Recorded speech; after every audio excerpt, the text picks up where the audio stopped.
ความรักส่งไปด้วยความแรงมากที่รักจะรับได้ไหม 4G 5G ก็ยังสู้พี่ไม่ไหวส่งมาจากสุดขั้วหัวใจส่งไปให้เธอคนเดียวหลับตานอนไม่ลงไฟพะวงเสียจังยังรักเธอไม่จางพี่ยังรักมันกลมเกลียวหากว่าน้องเปิดใจรับรู้แน่เชียวสัญญาณรักจะแน่นเหนียวส่งตรงคนเดียวไม่ลมไม่ขาด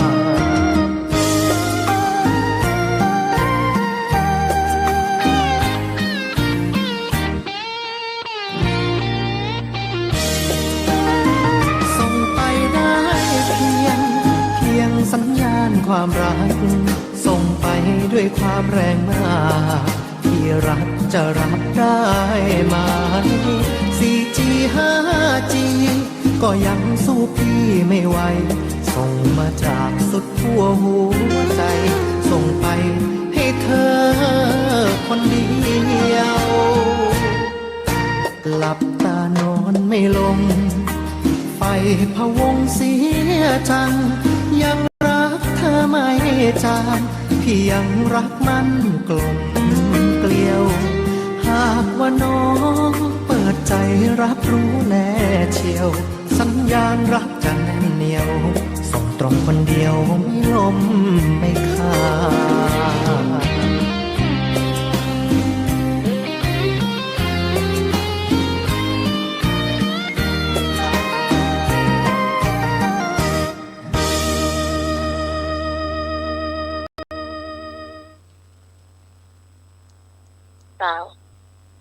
ขอนอบน้อมแด่องค์สมเด็จสัมมาสัมพุทธเจ้าพระธรรมเจ้าพระสังฆเจ้าอันเป็นสรณะที่พึ่งของหมู่เฮาทุกคนก็กราบไหว้สาพระครูปริยัติยานุศาสตร์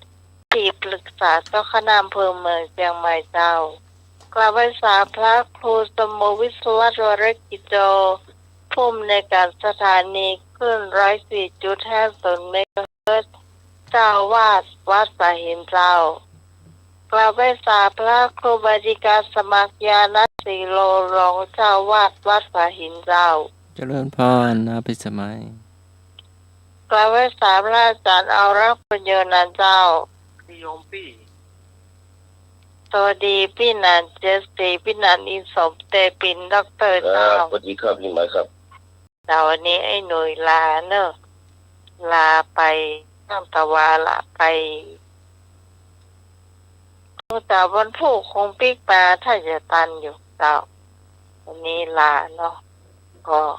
วันนี้คุณผู้ฟังที่ชอบชายเมืองสิงห์นะเจ้าวันนี้เราจะเล่นชายเมืองสิงห์ก็ได้มา3 เพลง 4 เพลงละคุณผู้ฟังก็คิดเอาไว้ก็แล้วกันเดี๋ยวถึงเวลาคุณผู้ฟังก็โทรเข้ามานะเจ้าตอนนี้นิมนต์จากสมากรเจ้า10 นิ้วอัญชลีวันทาธิวาสขอนอบน้อมก้มกับองค์สมเด็จพระสัมมาสัมพุทธเจ้าพระพุทธพระธรรมพระสงฆ์แก้วอันประเสริฐสูงสุดตลอดถึงพระอรหันต์พระสาวกผู้บรรลุธรรมและตรัสรู้ด้วยความเคารพอย่างสูงกราบถวายความเคารพพระมหาเถรานุเถระผู้มีคุณูปการต่อพระพุทธศาสนาทุกรูปด้วยความเคารพอย่างสูงครับผมนมัสการหลวงพ่อพระครูสมุวิศวรรษผู้อำนวยการสถานีวิทยุพระพุทธศาสนา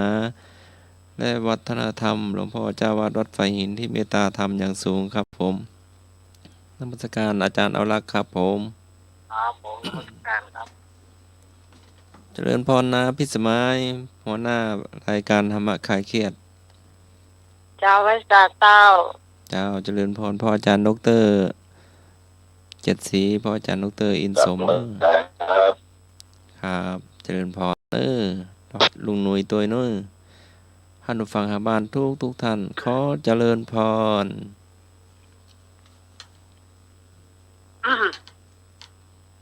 ขอกราบนอบน้อมอย่างคุณปฏิทารายรัตนาผ่านแพ้ว เกี่ยวกับตามประการหมายมีพระพุทธพระธรรมพระสงฆ์อันเป็นสารณะที่เปิ่งของหมู่เฮาต่างหลายขอกราบไหว้สาบุญญาปรมีธรรมท่านอาจารย์ท่านพระครูสมุวิสุวัฒน์วรศิโยผู้อำนวยการสถานีวิทยุคลื่นพระพุทธศาสนาการศึกษาและวัฒนธรรม 104.50 ท่านเจ้าอาวาสวัดไผ่หินพร้อมไปด้วยพระสงฆ์องค์เน้นทุกรูปทุกองค์ด้วยความเคารพอย่างสูงสุดยิ่งครับผมขอกราบนมัสการท่านอาจารย์ท่านพระครูใบดิกาสมัครยานศิโลด้วยความเคารพครับผม ครับผม แล้วก็สวัสดีโยมพี่พิสมัยผู้ดำเนินรายการ เจ้าไปสาเจ้า แล้วก็สวัสดีพ่อหนานเจดศรีดอกเตอร์ครับกราบนมัสการอาจารย์เอาละครับแล้วก็เจริญพรคณะสัตยาติโยมศรัทธาสาธุชนคนดีเฮาทุกท่านมากันแล้วเนอะรายการธรรมะคลายเครียดประจำวันนี้วันเสาร์ที่25กรกฎาคมพุทธศักราช2569เดือน10หลังเดือน8หลังเดือน10เหนือเดือน8ใต้ออกมานี่11ค่ำว่าเป็นวันเสาร์เหลือเวลาแถม4วันจะเป็นวันสำคัญของพุทธศาสนาเฮานั่นก็คือวันอาสาฬหบูชาเป็นวันเข้าพรรษาของพี่น้องศรัทธาชาวบ้านแล้วก็วันที่30เป็นวันเข้าพรรษาของพระเนน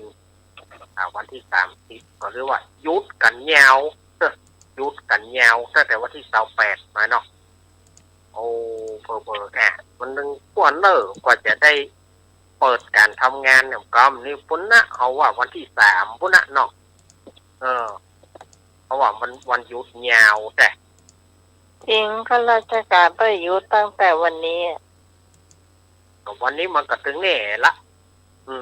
เพราะว่ามันถึงเสาร์ติดนั่นน่ะเนาะสบายเนี่ยที่เขายังว่าเมืองไทยบ่ดีเด้อน่ะเนาะอู้หลายได้จะกินเวลาพ่อแหนนไปเชิญพ่อแหนนดีกว่าเนาะ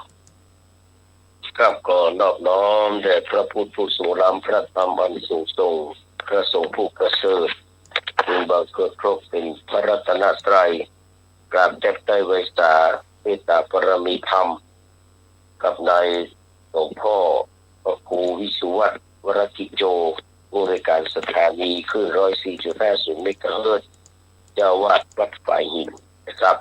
นมัสการท่านพระครูบดิกาสมัครยานศิโรรองเจ้าวาดวัดฝ่ายหินเนอเจริญพรพ่ออาจารย์ดอกเตอร์ครับนมัสการท่านอาจารย์สมณเณรเอารักษ์ปัญโยนันท์นะครับสวัสดีครับพี่พิสมัยสุริโยดลหัวหน้ารายการธรรมะคลายเครียดเด้อเจ้าสวัสดีเจ้าแล้วก็สวัสดีไปยังไอ้หนุ่ยเนอะลาผมอยู่ฟังกันเนาะลาไปไหนผมคงฟังมาได้อยู่เชียงรายปุ่นแล้วก็สวัสดีกับบรรดามิตรรักมวลชนเนาะคนที่ติดตามรับฟังรายการธรรมะคลายเครียดนะครับที่อยู่ต่างบ้านทุกคนทุกท่านเนอะเพื่อมาเป็นการขีดเวลาขณะนี้10:30 กว่านาทีแล้วเนาะก็ผู้ที่สมัยได้ก็2-3 ทุ่ม12 นาทีขอเพลงมาได้ครับของชายมือสิงเนาะเจ้าเลยเจอพี่พิสมัยดำเนินรายการต่อเลยครับเจ้าวันนี้ได้2-3 เพลงแล้วนะมาลัยดอกรักมาลัยน้ำใจแล้วก็บ้านใกล้เรือนยังได้แล้วเนาะไปแล้วสั่งว่าไวยก็เข้ามาเลยนมัสการครับเจ้าเป็นพันแท้ครับเจ้าถึงงั้นวันเข้าพรรษาแล้วเนาะเอาเพลงนี้ดีกว่าของชายเมืองสิงห์ทำบุญร่วมชาติกันเนาะ ทำลุงบุญร่วมกันเนี่ยเนาะสามารถใครเครียด เจ้า ครับ ทำ มาตรการค กั รั น บ เจ้าได้เลยบุญร่วมชาติ ทำบุญของชาตินั่นน่ะไหนจะเข้าภาษาแล้วลูกเนาะ แม่นอันนี้ก็หอมเพิ่นหล่อเตียนไป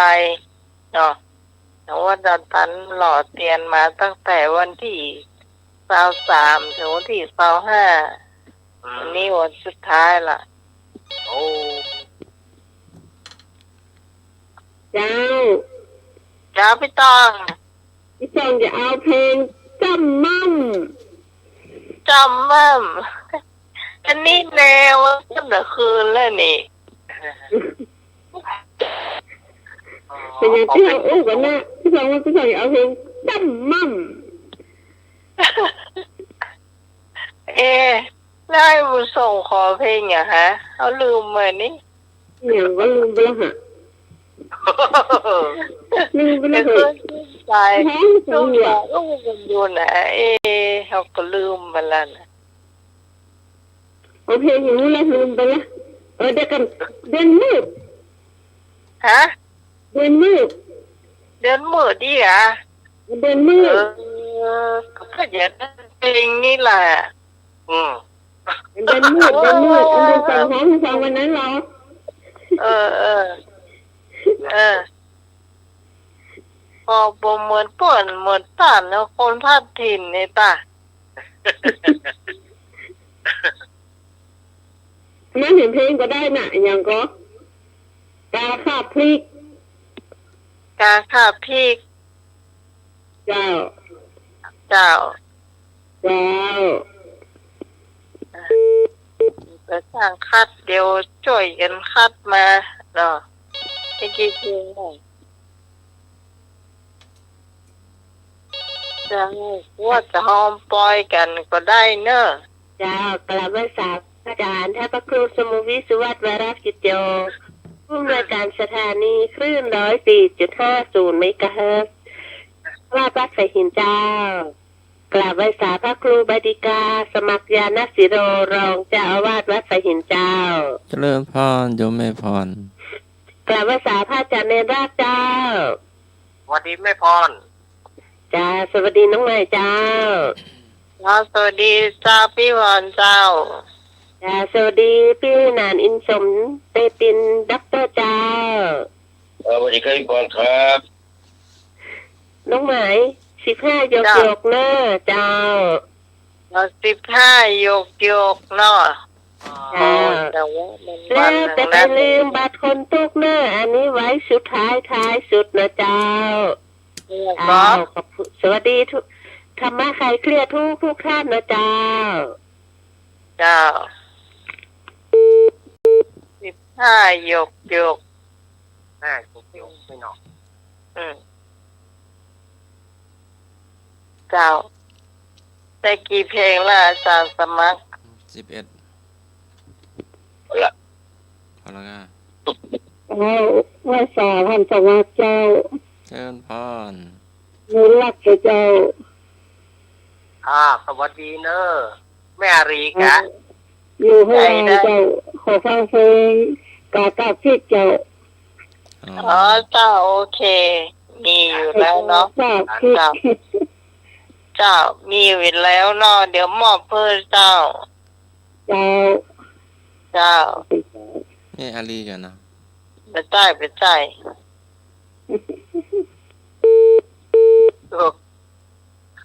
มีการใส่หูมาทิ้งใช้เ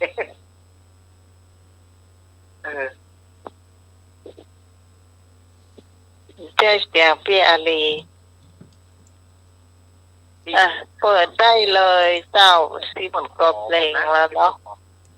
ขอเพลงเนี่ยก็ดูไอซิกมานั่นน่ะวันนั้นน่ะ เปิดแล้วรู้ วันนั้นนะแม่เนี่ยที่เพิ่นขอวันนั้นน่ะ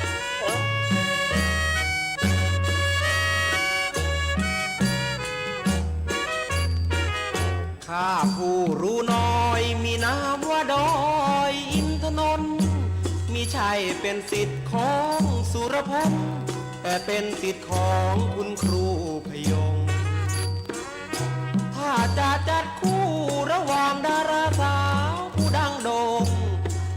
นักร้องลูกทุ่งตัวยงจัดให้คนงงจัดแบบบ้าบาเริ่มจากไวยพจน์บึกบึนเหมือนรถจิบแลนสมมุติจะจัดสาวมาเป็นแฟนก็เห็นจะเป็นคุณนายนาส่วนชายเมืองสิงห์ถ้าจะให้นิ่งต้องอารัญญาถ้าหากคุณรุดแบกอีโตมารีบหนีดีกว่าอย่าได้ลองคอรับพินผู้ไทยจัดเป็นคู่ใจของคุณปรินยอดดาราสาวเอเชียคงยิ้มถ้าน้องตุน้องอ้วนไม่ฟ้องคุณศรีสระสมกันไหมนะถ้าคู่สั่งทองส่วนคุณสาริกากิ่งทอง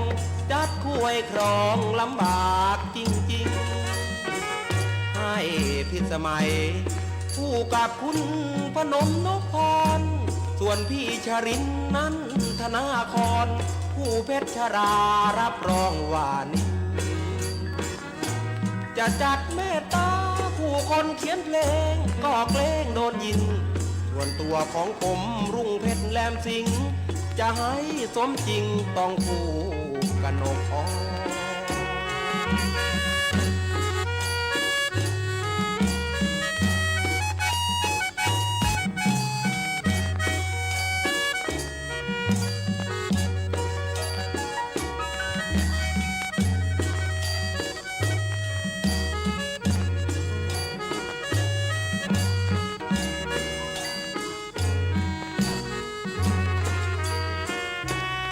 พินผู้ไทย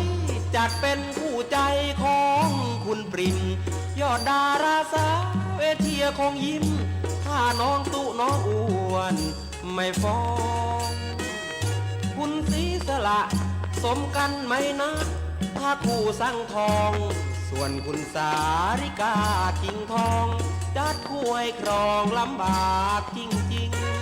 ๆให้พิสมัยคู่กับคุณพนมนพพรส่วนพี่ชรินนั้นธนาครผู้เพชรชรารับรองว่านี้จะจัดเมตตาผู้คนเขียนเพลงก็เกรงโดนยิงส่วนตัวของผมรุ่งเพชรแหลมสิงห์จะให้สมจริงต้องคู่กันนกอ้อ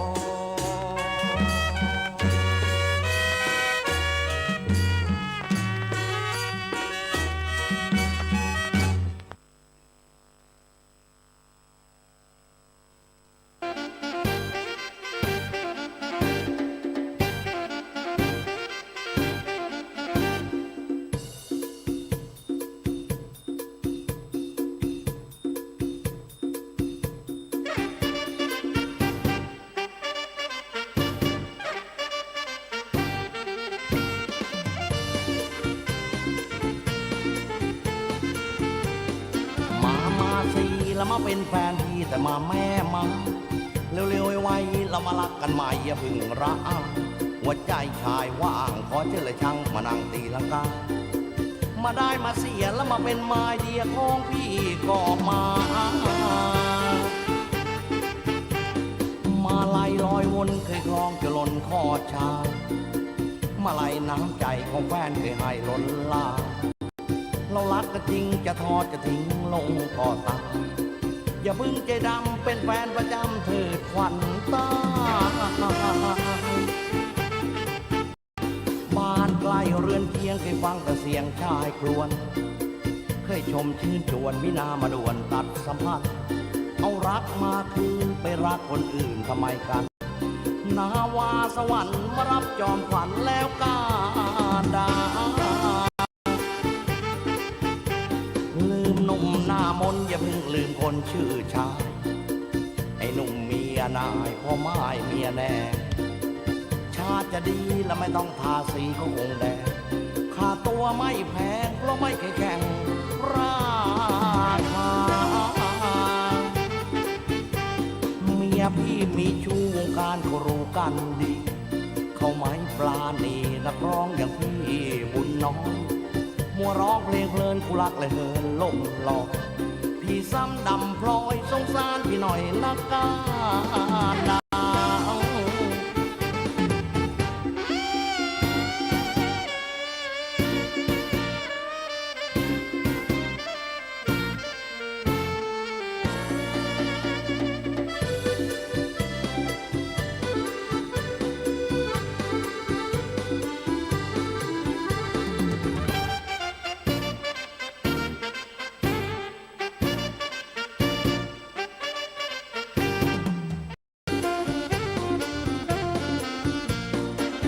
มาสิแล้วมาเป็นแฟนพี่แต่มาแม่มาเร็วๆไวๆเรามารักกันใหม่อย่าเพึ่งรักหัวใจชายว่างขอเชิญเลยช่างมานั่งตีลังกามาได้มาเสียแล้วมาเป็นไม้เดียของพี่ก็มาคุณปู่คุณยาคุณลุงคุณป้าคุณตาคุณยายลืมแล้วหรือไรหรือมีหลักใหม่เดี๋ยวนี้แฟนเพลงที่รักอย่าด่วนรีบผลักไมตรีลองมารักอีกสักทีพี่ยังไม่ดีไม่แหกตาเป็นไม้มาหลายเวลาเพราะขาดคู่ขาประจำทนทุกข์ระกำไม่มีแฟนพร่ำนอนเธอใครรักชายจริงรับรองไม่ทิ้งทอดเธอจะซื่อจนเธอเอาโอละเนอเอาโอละชาขอบคุณแฟนๆที่ยังเหนียวแน่นเป็นแฟนพี่ชักช่วยเป็นแรงใจสงสารเพราะไม่เอาบุญร้อยทุกข์ที่ปาทะสงสารพี่นะจะขอบคุณช่วยรักเอาบุญอย่าให้ขาดทุนเรื่องสีกามาสิแล้วมาเป็นแฟนพี่ไม่มีขาดทุนยิ่งได้ใจบุญช่วยทำให้อุ่นหัวใจน่าชื่นตาบานตาแฟนสงสารพี่ชายหากพี่ดังอีกวันใดรีบหมายใจหมายตา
สิอย่าหนี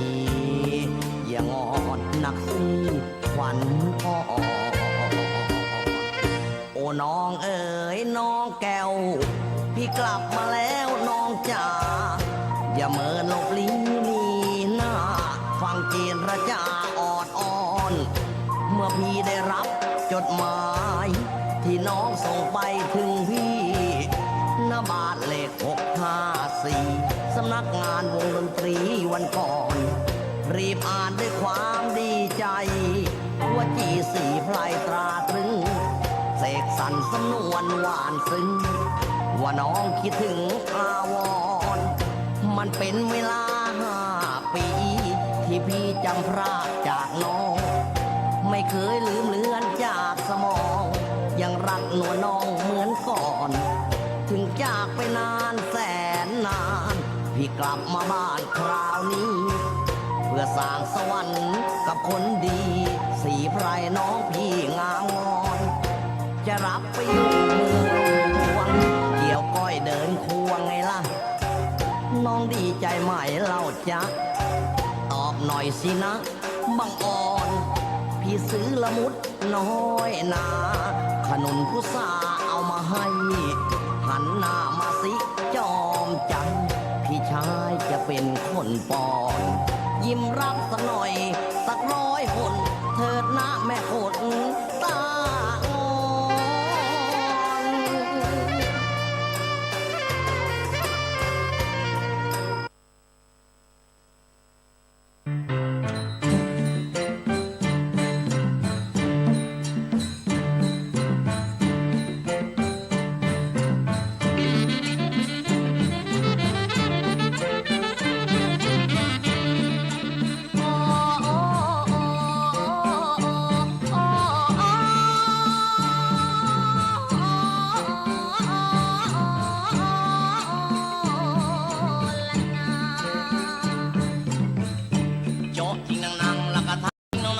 กะปิใส่หน่อยชะมันอร่อยหวานใจเอาพริกแก้วหั่นแล้วเอามาดันมาจิ้มชักชวนแม่สุ่มลิ้มละผัดกันจิ้มแบ่งกันใช้สิ้นเดือนเหมือนสิ้นใจเงินหมดสิ้นไปละใช้หนี้ไม่พอโอ้ยกลุ่มใจเด้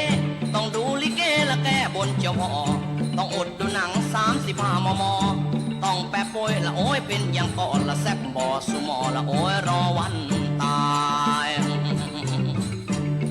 สิ้นปีนี้พอกตัวขายควายขายวัวละลายตัวเลยหลังเพราะอยากเป็นนักร้องยืมเงินพี่เงินน้องละขายหน้ามาตั้งเพื่อดวงดีละหวังจะมีทางดังอยากได้เมียละไม่ต้องเสียสตังค์ละผลลัพธ์ตัวตั้งต้องกลับมานั่งเลี้ยงควายโจ๊กทิ้งนังละกระทั่งทิ้งน้อยกะปิใส่หน่อยชะมันอร่อยหวานใจเอาพริกแก้วหั่นแล้วเอามาดันมาจิ้มชักชวนแม่ส้มลิ้มรับหลายกันจิ้มแบ่งกันใช้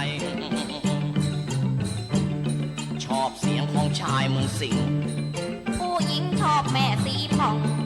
โอ้ยสุรพลก็ตายสีนวลมายังดังได้เป็นกองไอหุ่นอย่างฉันมันก็อร่องช่องหยิบยืมเงินพ่อขอไปเป็นนักร้องเพื่อกลับบ้านมุมทองนี่เองไปร้องเพลงอะไรสิ้นเดือนเหมือนสิ้นปีลูกก็ดกสิ้นดีผัวก็มีเมียน้อยโอ้ยยิ่งหน้าฝนต้องทนตะเข้งับจนหมอยออกเดินสายผัวก็ได้เมียบ่อยหน้างานหาหน้าสะเบยขึ้นหน่อยแต่วงดนตรีเป็นร้อยไม่ดังก็ไม่ก็ลอกควาย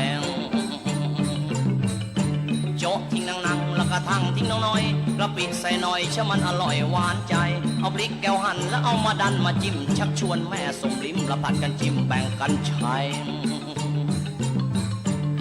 หมดเดือนเหมือนหมดปีค่าสถานีถอนรายการชักหดโอ้ยแย่เต็มที่ติดค่ารถเป็นฟรียึดเครื่องดนตรีไปหมดต้องกราบแทบเท้าท่านเจ้าของรถขนาดตะวินยังใช้หนี้เขาไม่หมดยังคิดจะขายรถตั้งวงอีกลายไม่ดังไม่เหมือนเดิมค่าเทอมละลูกยังต้องคอยหัวหน้าวงปวดหมองพอสร้างนักร้องนักดนตรีดีหน่อยพวกเห็นแก่เงินและชักจะเหินลมลอยขนาดเมียหัวหน้าเดี๋ยวนี้ยังป้าไม่ย่อยก็ดังนิดดังหน่อยชักทิ้งน้องน้อยแยกวง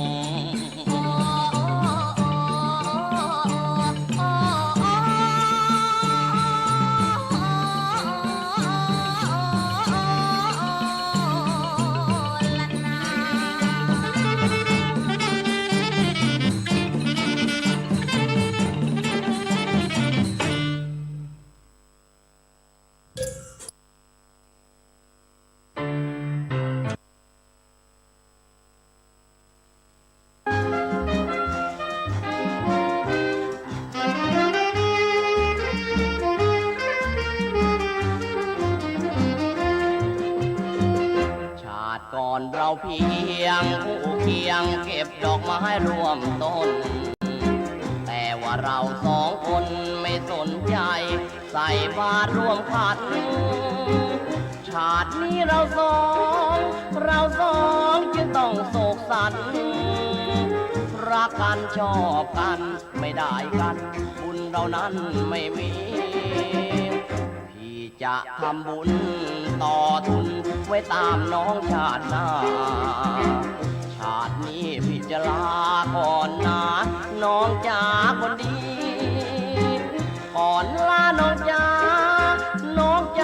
เจ้าได้ปลาดีขอหอมสักทีเถิดคนดี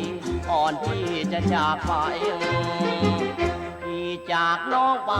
น้องเอ๋ยอย่าได้กังวลพี่จะอุทิศตนโกนหัวนุ่งห่มผ้าไตรเอาโห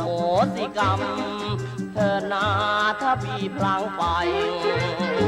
บุญมีพบกันชาติใหม่อย่าได้อาวรณ์พี่บวชเป็นพระจะมาบิณฑบาตโปรดเจ้าถ้าหากน้องเยาใส่ข้าวพี่ก็จะให้พรชาตินี้วันนี้บุญพี่ไม่ถึงบางอ่อนขอลางามงอนด้วยอาวรณ์แม่รักซ้อนพี่อ่อนใจ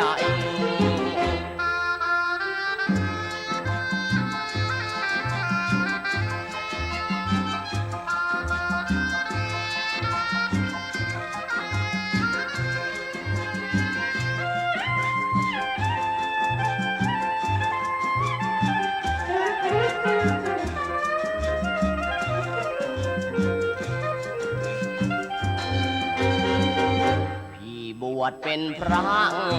จะมาบิณฑบาตโปรดเจ้าหากน้องเยาใส่ข้าวพี่ก็จะให้พรชาตินี้วันนี้บุญพี่ไม่ถึงบางอ่อนขอลางามอ่อนด้วยอาวรณ์ไม่รักซ้อนพี่อ่อนใจ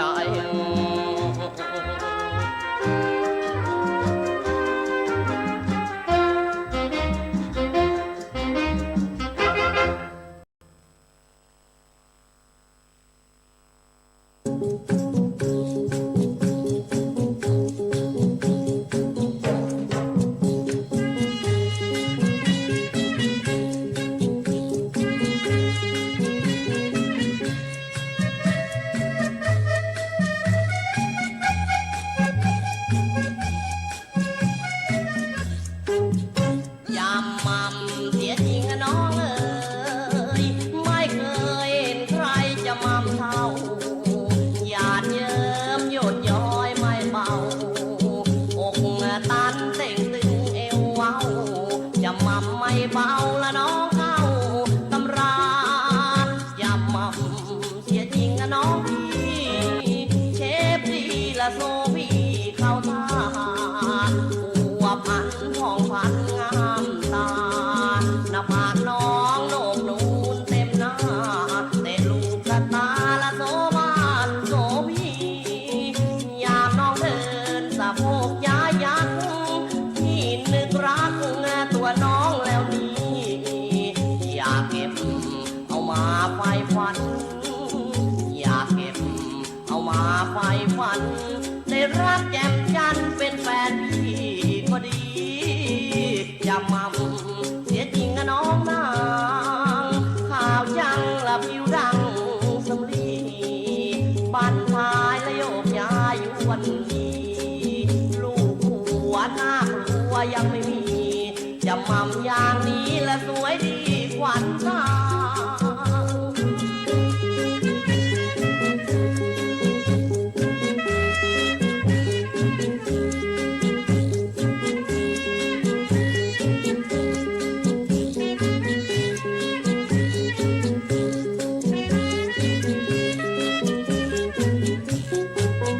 อย่าน้องเดินสะโพกย้ายัก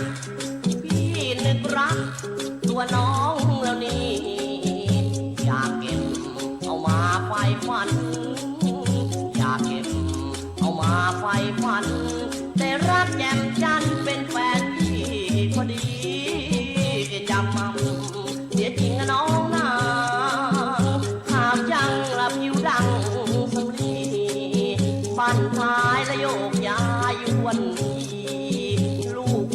วน่ากลัวยังไม่มีจำมั่มอย่างนี้และสวยดีกว่าเนื้อตา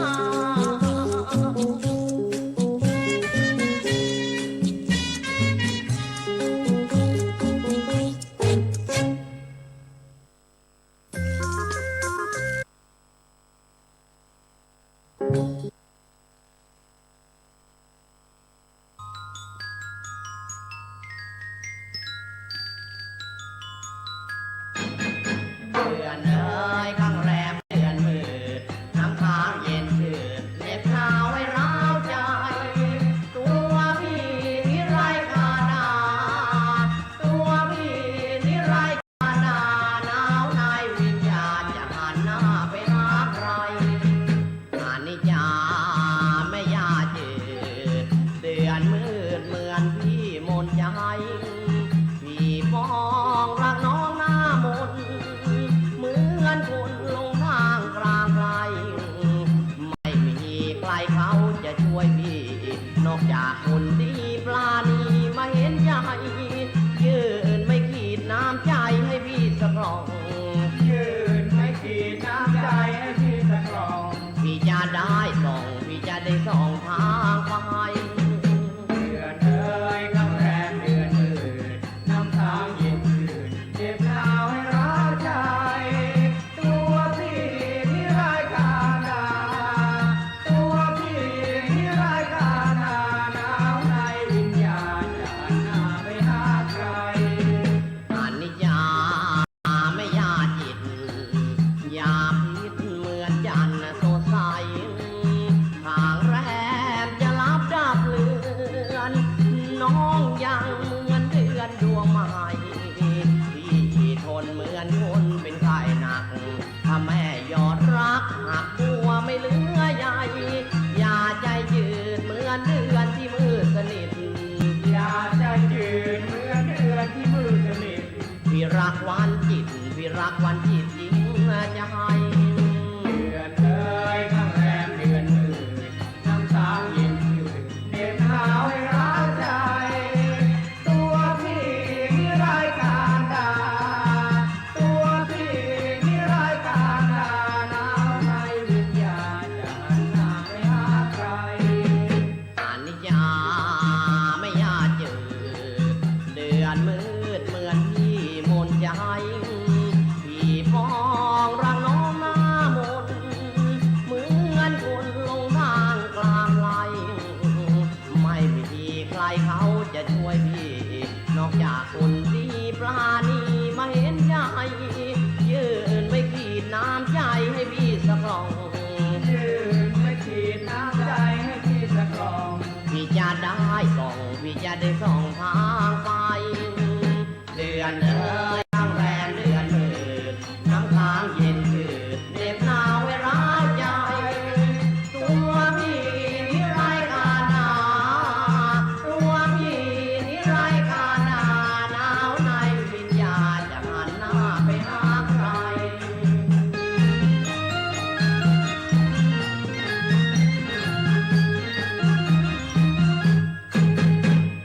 พ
ฉันเป็นคนเซ่อ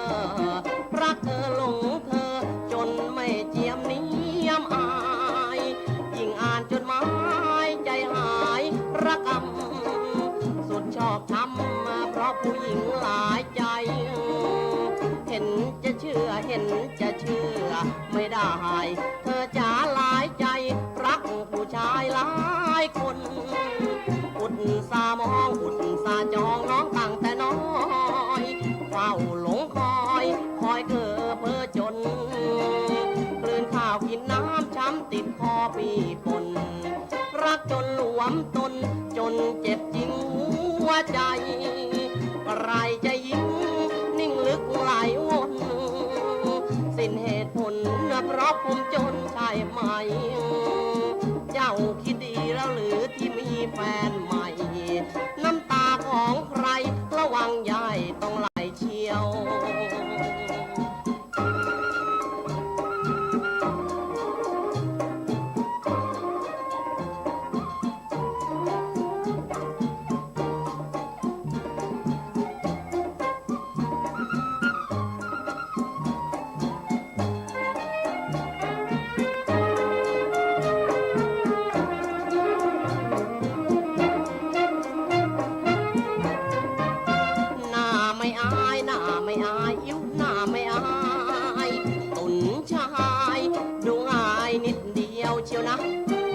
ก่อนอย่างนี้แล้วไม่มียุ่งเกี่ยว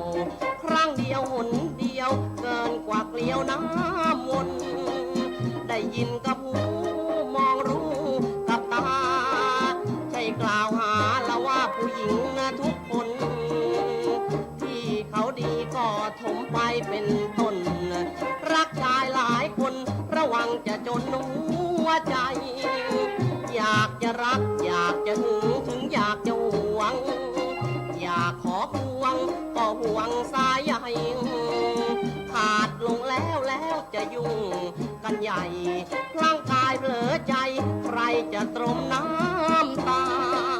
ห่วงชายพะเรื่องของผู้ชายผู้หญิงไม่ไรเท่าใบพุทธา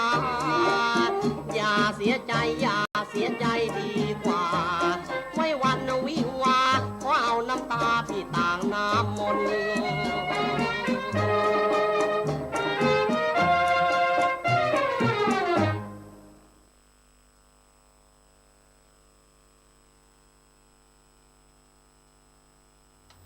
จ้าหมดแล้วเนอะคุณผู้ฟัง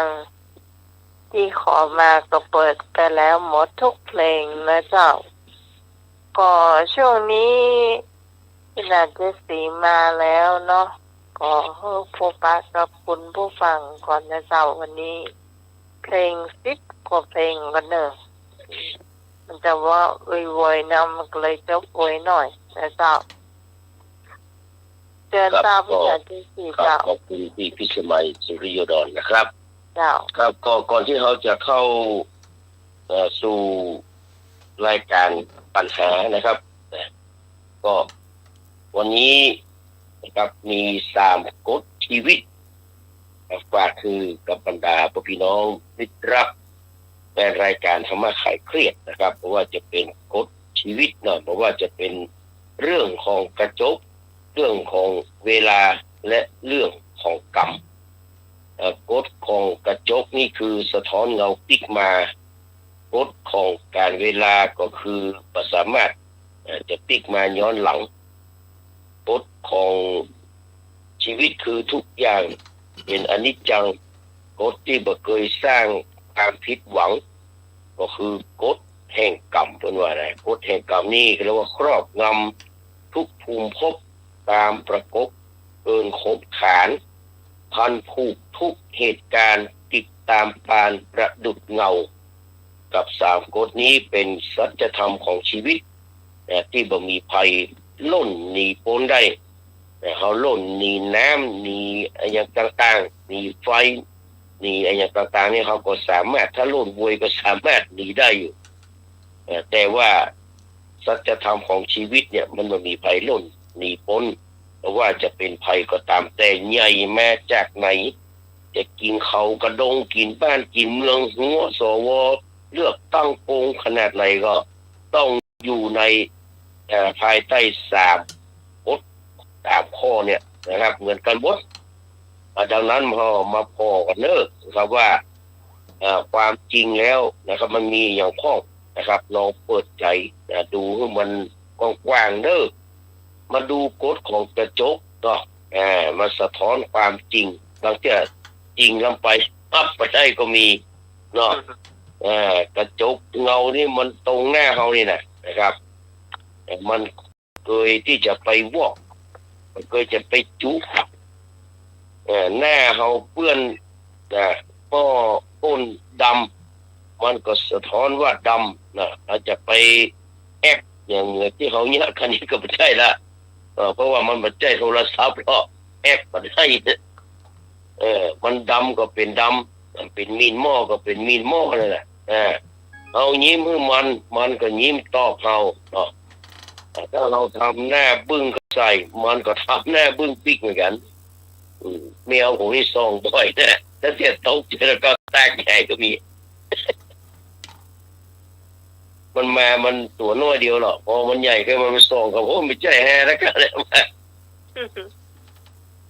กระจกมันบ่เคยไปประจบประแจงกับไผวันไหนเฮาแก่ลงมันก็บอกว่าแก่วันไหนเฮาโทรมมันก็บอกว่าโทรม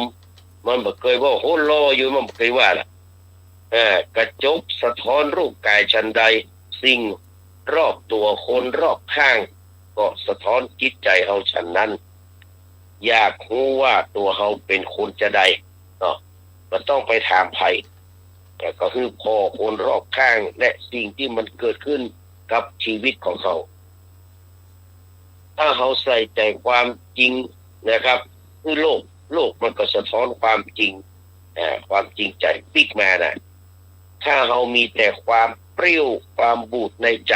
ความส้มเนาะพอไปทางใดก็เจอแต่เรื่องบูดเรื่องเน่าเพราะกระจกแห่งโลกมันสะท้อนสิ่งที่เขาเป็นออกมาเสมออันนี้เป็นกฎที่1เป็นของกฎของกระจกมาถึงกฎของเวลาสายน้ำบ่เคยไหลย้อนกลับชั้นใดเวลาที่ผ่านไปก็บ่สามารถย้อนคืนพลิกมาได้ฉะนั้นสายน้ำมันไหลผ่านหน้าบ้านเขาก็ดีหน้าบ้านไผก็ดีคือเอาขันไปตักน้ำอันเก่าพลิกมามันก็ทำบ่ได้เวลาในชีวิตเขาก็เหมือนกันเวลาที่เข็มนาฬิกามันดังมันกินอายุของเขาไปแล้ว1 วิตักต้องอาจารย์นี่เล่าเนาะเนี่ยที่มันตักเนี่ยปัดท่อมันซ้ำไปเท่ากับว่า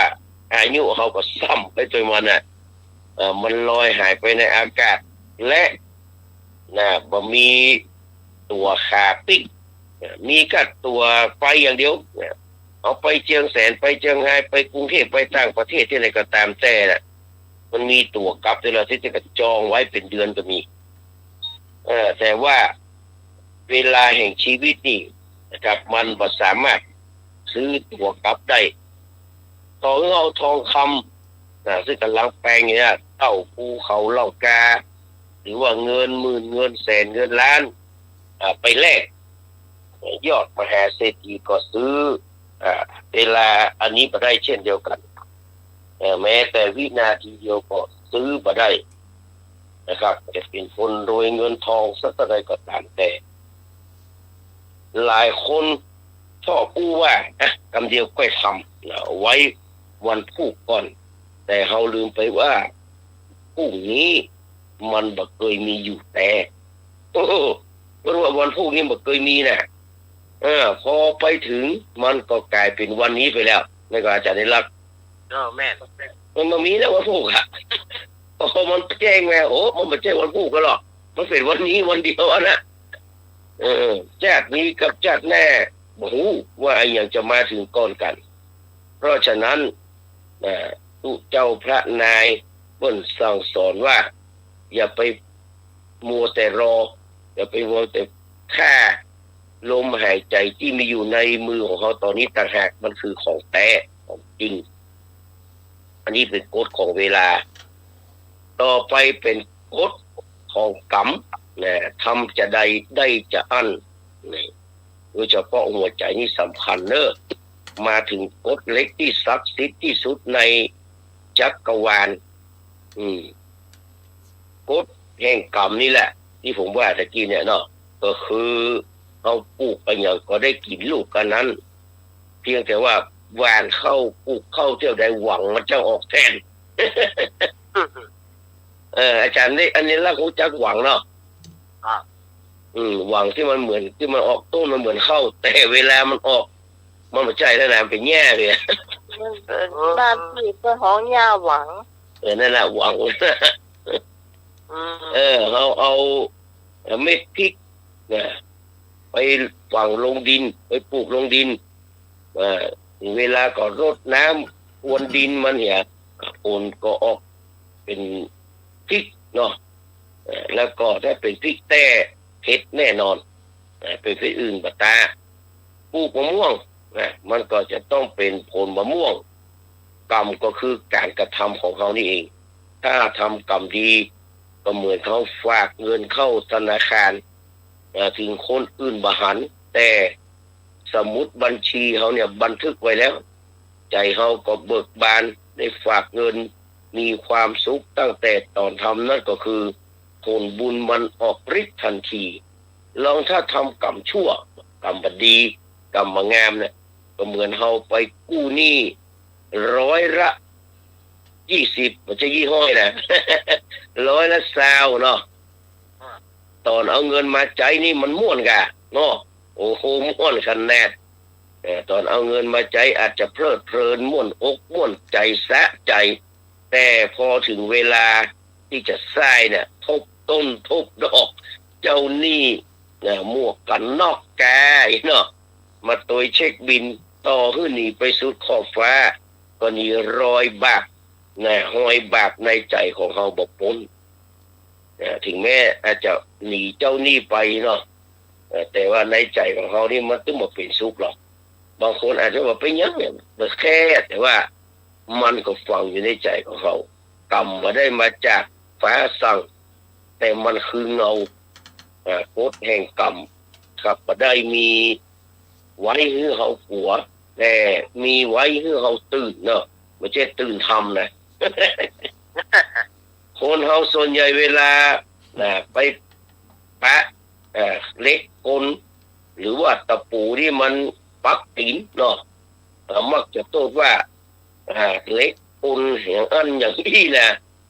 โทษฟ้าโทษปูนโทษโชคชะตาแต่เอาลืมพอไปว่าเอานี่แหละเป็นคนเตียวไปย่ำมันคนเดียวไม่ก็เอาดีๆล่ะไปย่ำพอคนเดียวแจ้งซ้ายแจ้งขวาแจ้งแน่แจ้งหลังทั้งที่ตัวเก่าเป็นคนย่ำเป็นคนเดียวตัวเก่าว่าย่ำพอดีๆเนี่ยมันก็บอกปักตีละดังนั้นทำชั่วแล้วคิดว่ามีภัยหันเนี่ยนะฮะเอาหลอกคนตึงโลกหลอกโลกตึงโลกแต่คนตึงโลกได้แต่บัสามารถจะจุตัวเก่าได้มีคนเดียวที่จุมาได้ก็คือตัวเก่าตอนเขาทำบดีนะยามนรกนะครับมันในใจมันก็บันทึกเอาไว้หมดแล้วรปภนะรปภนรกนี่ในใจเขาที่มันบันทึกไว้หมดละนอนก็บอกเป็นสุขตื่นมาก็หวาดระแวงนี่แหละคือนรกกินหัวตั้งแต่ยังมีลมหายใจทำดีแล้วรู้สึกว่าบ่ได้ดีเพื่อนบอกว่ามันเป็นอย่างนั้นถามว่ามีก็มีแต่อย่าฟังไปท้อไปถอยเชื่อเข้าที่เขาหูเนี่ยอาจารย์เรียนลักเสียบปักเข้าไปเนาะหรือว่าดังทาน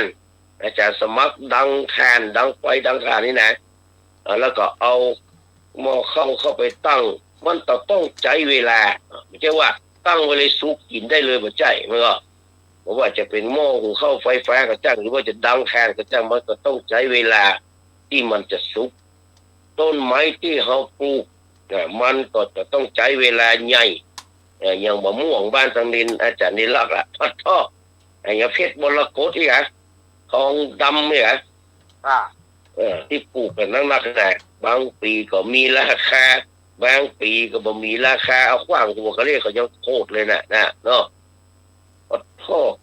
มันนั้นก็ต้องใช้เวลาที่มันจะใหญ่จะโตกรรมดีที่เราทำเพิ่นว่ามันบ่เคยหายไปไหน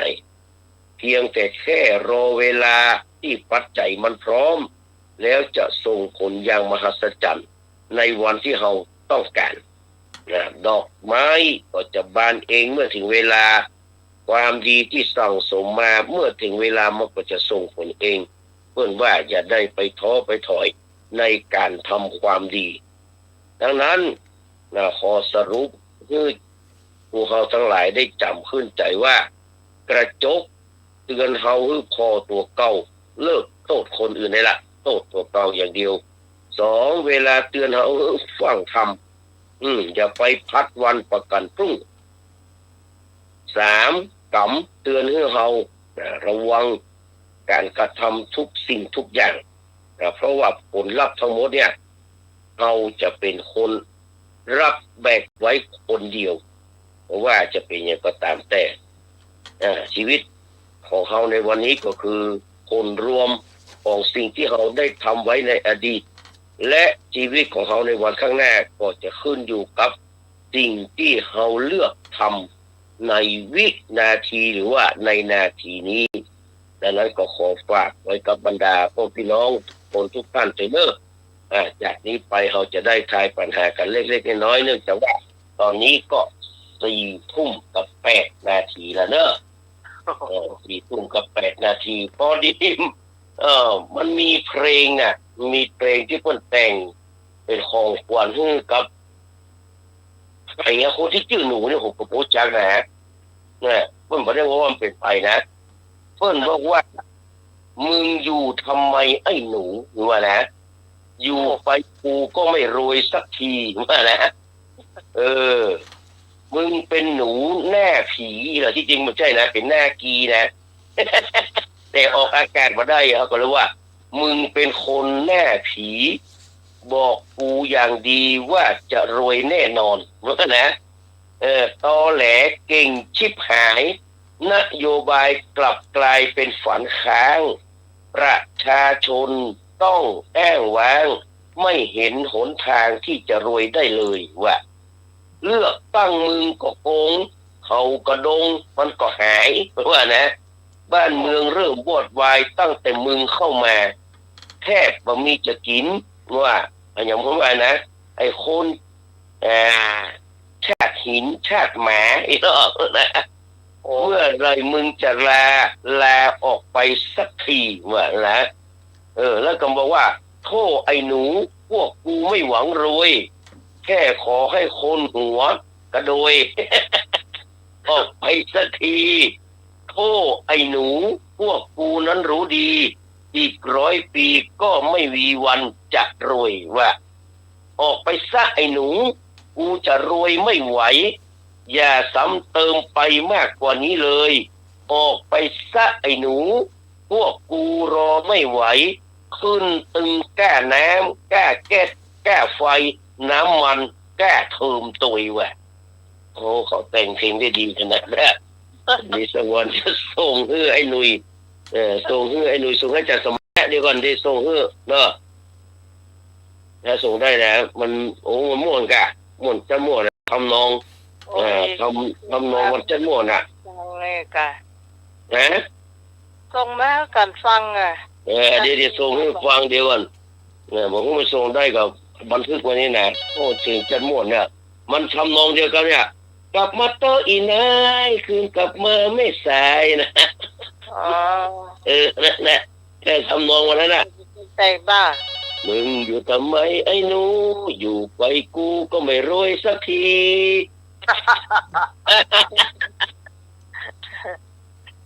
เดี๋ยวส่งให้เนอะส่งให้นั่นฝากอาจารย์สมัครฝากส่งไปเนอะมาถึงการตอบปัญหาละให้มันม่วนอย่างเราก็รายการเรามันม่วนอย่างเดียวเลยเนาะ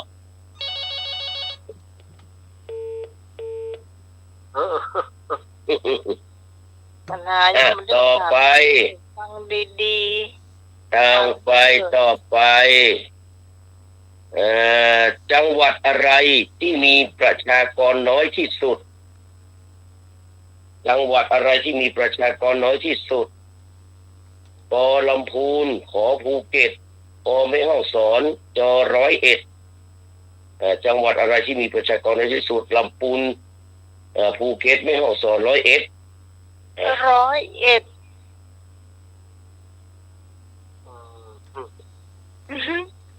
ออกมา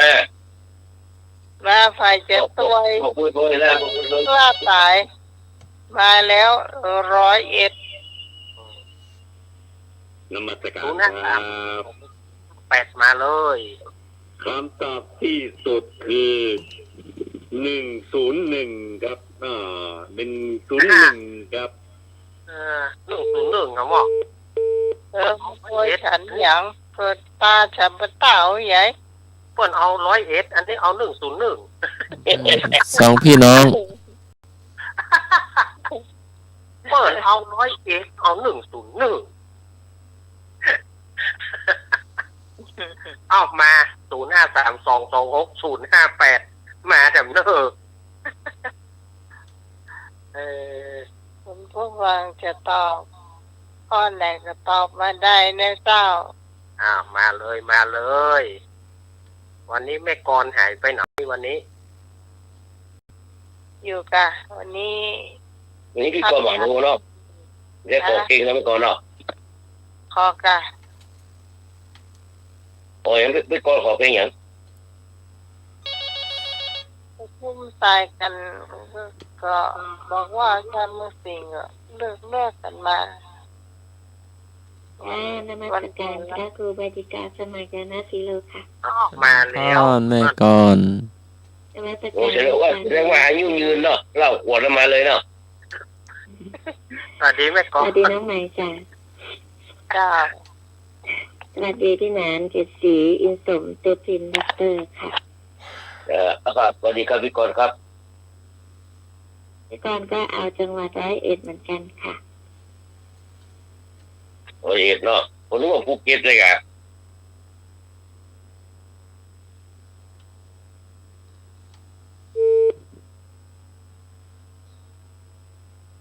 มาแถมเจ้า053 เสื้อสาย 2260589วันนี้นึกไอ้แซฟฝนตกเห็นหน่อยนะวันนี้นะก็ฮ้อนนะพี่ต้องมาเนอะ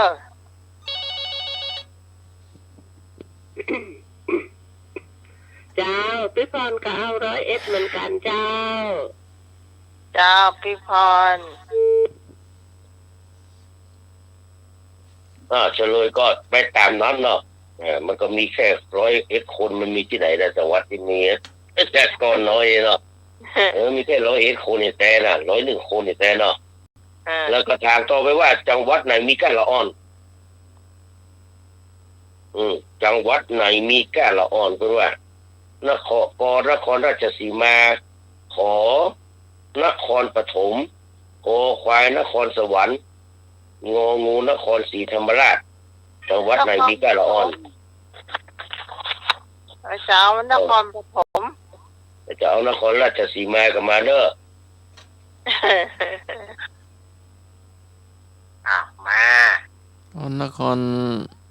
อนุบาล 053226058มาเลย นครปฐมหน้าแต่เจ้า เราปฐมเนาะ มาสองละนครปฐมมาแฟนพันธุ์แท้มา เอาหลัง มา นมัสการครับ เจ้า จะได้วัน สุด นี้ ท้ายคือปฐมก็ไปว่าเด็กค่ะนักเรียนปฐมมามันเป็นเด็กอ่ะไม่กล้าเด็กอ่ะค่ะครับ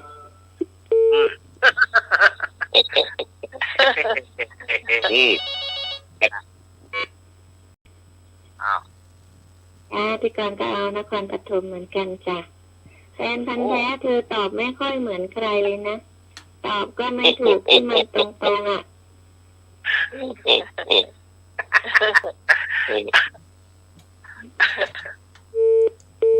อันนี้ถูกต้องแล้วนครปฐมต่อไปว่าอำเภออะไรอย่างในจังหวัดเชียงใหม่ที่มันมีดอยอำเภออะไรในจังหวัดเชียงใหม่ที่มันมีดอยอำเภอกอไก่เมืองขอไข่แม่แตงขอควายสารพีงองูแม่ริมอำเภอที่ไม่มีดอย มีดอย อำเภออะไรเป็นอำเภอไม่มีดอย ว่าไม่หรออำเภออะไรอย่างในจังหวัดเชียงใหม่ที่มันมีดอยอำเภอเมืองอำเภอแม่แตงอำเภอสารพีอำเภอแม่ริมสารปี นมัสการครับมา สุดท้ายคือใกล้เวียงเนี่ยกันเนาะอำเภอสารปีเนาะกับใกล้เวียงเนี่ยเนาะก็มีทางออกเนาะมีทางไปดอยสักลูกเนาะครับนมัสการโอ้ตัวไข้หัวตัวมาตัวเฮาหมะสารพีใช่จ้ะก็เธอคงจะรู้ไปหมดเพราะเธอปั่นจักรยานไปรอบหมดแล้วเนาะมีแค่ดอยนั้นดอยเดียวนะครับโอเคสารปีถูกต้องมาถึงพัฒนาที่ไรเนี่ยมีอำเภอเมืองยังมีดอยเนาะแม่อำเภอสารปีมันเหมือนยอมมีดอยละก็ต้องหาแต่มีเฮ็ดหอบออกอยู่นะเฮ็ดหอบออกตามฮิตติ้งแห้งนี่อยู่นะจ้ะแต่มันมีดอยแต่มันยังมีป่าอยู่ต่อไปข้อใดเนอะข้อใดแยกออกจากกลุ่มเยอะข้อใดคือออกไปแตกต่างออกไปจากกลุ่มเนาะข้อใดแยกออกย่อออกไปจากกลุ่มก็รัฐมนตรีขออธิบดีขอควายปลัดงองูนายอำเภอจอจานผู้ว่าข้อใดไม่เหมือนคนอื่นนะรัฐมนตรีอธิบดีปลัดกระทรวงนายอำเภอผู้ว่า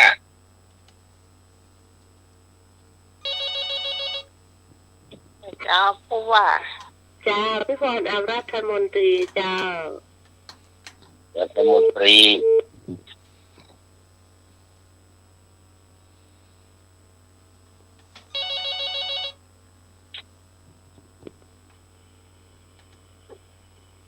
นมัสการครับ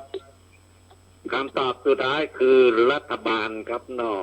คณะรัฐบาลเนี่ยของกระทรวงต่างๆเนี่ยเนาะครับ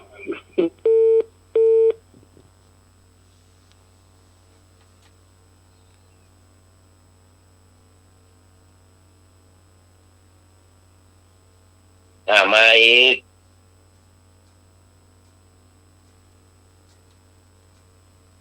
นี่พี่ตองไม่ได้ยินเลยพี่ตองมาขอเพลงตะกี้ตอนนี้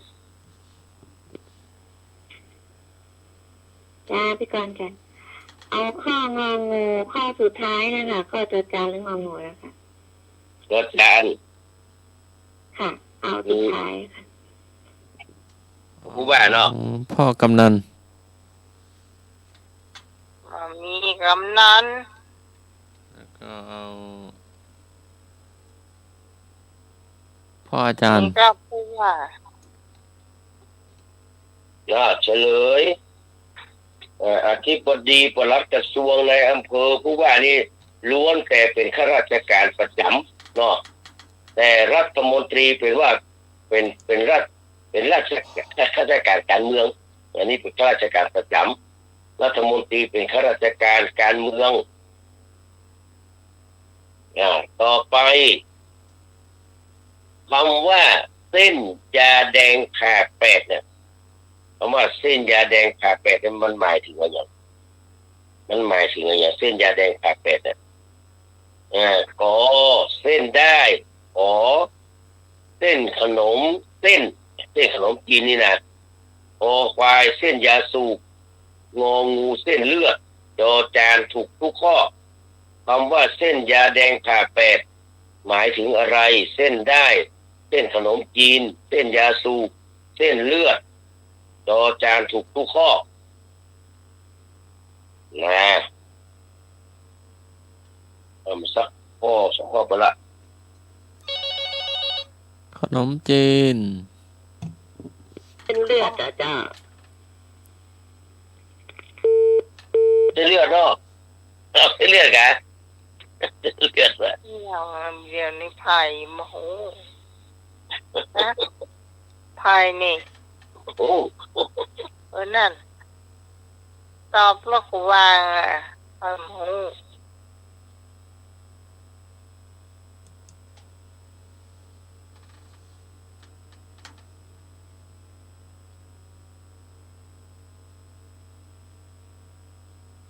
เส้นยำ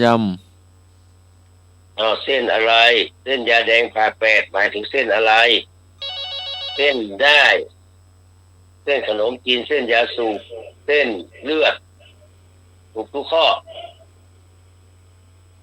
มาตรการครับคำตอบสุดท้ายคือเส้นโลหิตเนี่ยครับเส้นโลหิตเราเนี่ยผ่าแปด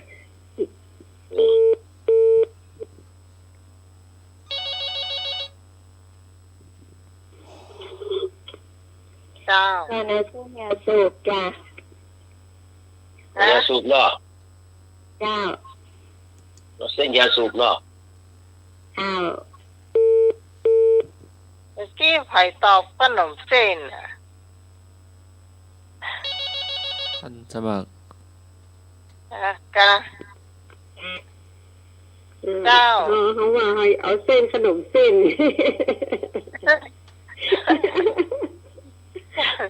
การสมัครเอาขนมเส้นนี่ว่ะ เส้นยาสูบอีกนี่เม่นะเส้นเอาเส้นยาสูบก็อย่าไปก่อนน่ะ เส้นยาสูบเนาะ เจ้า อยู่ใกล้หงบุมกะอยู่ใกล้หงบุม อยู่ใกล้หงโก เฉลยคือข้อคอควายเส้นยาสูบเส้นยาสูบก่อนมันเป็นเส้นยาเป็นยาสีแดงเราก็เรามาตัดอะไรก็ตัดแล้วก็มันมีสองเส้นเพื่อตัดคำสองจะได้เป็นสี่เส้นยาแดงแผ่แปดที่สองเส้นก็เป็นแปดแผ่แปดเส้นสองนะแปดแล้วถึงจะเป็นยาเส้นได้ไงแต่เส้นยาแดงแผ่แปดแต่ความหมายของมันก็คือหมายถึงว่ามันที่จะเกิดเรื่องอย่างต่างๆเนี่ยคือว่าเส้นยาแดงแผ่แปดโอ้รอดไปเส้นยาแดงแผ่แปดเยียดชิวขนาดนี้เนาะต่อไปเป็นธรรมะของเด้อผู้ที่มีน้ำใจเอื้อเฟื้อเผื่อแผ่เป็นที่รักของคนทั่วไปเพราะเขามีหลักธรรมข้อใดผู้ที่มีน้ำใจเอื้อเฟื้อเผื่อแผ่เป็นที่รักของคนทั่วไปเพราะเขามีหลักธรรมข้อใดก็ปรวัตธรรมสี่ขออิทธิบาทสี่ขออริยสัจสี่งองูสังฆาวัตถุสี่จอจานพรหมวิหารสี่มีคำข้อใดคารวะธรรมอิทธิบาทอริยสัจสังฆาวัตถุพรหมวิหารนี่เป็นธรรมะละ ปีว่าปีเลือกผมมีหาปี นมัสการครับคำตอบสุดท้ายคืออริยสัจสี่เลยครับนอพระพุทธเจ้าตรัสเลยครับนออริยสัจสี่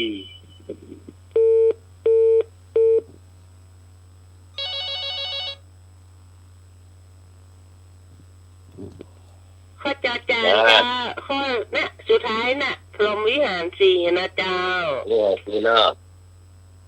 พรหมวิหารสี่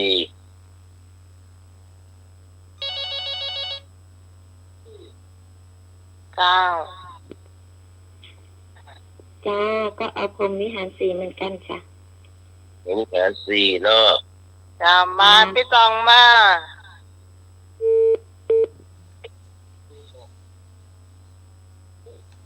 จะสมัครตอบข้อไหน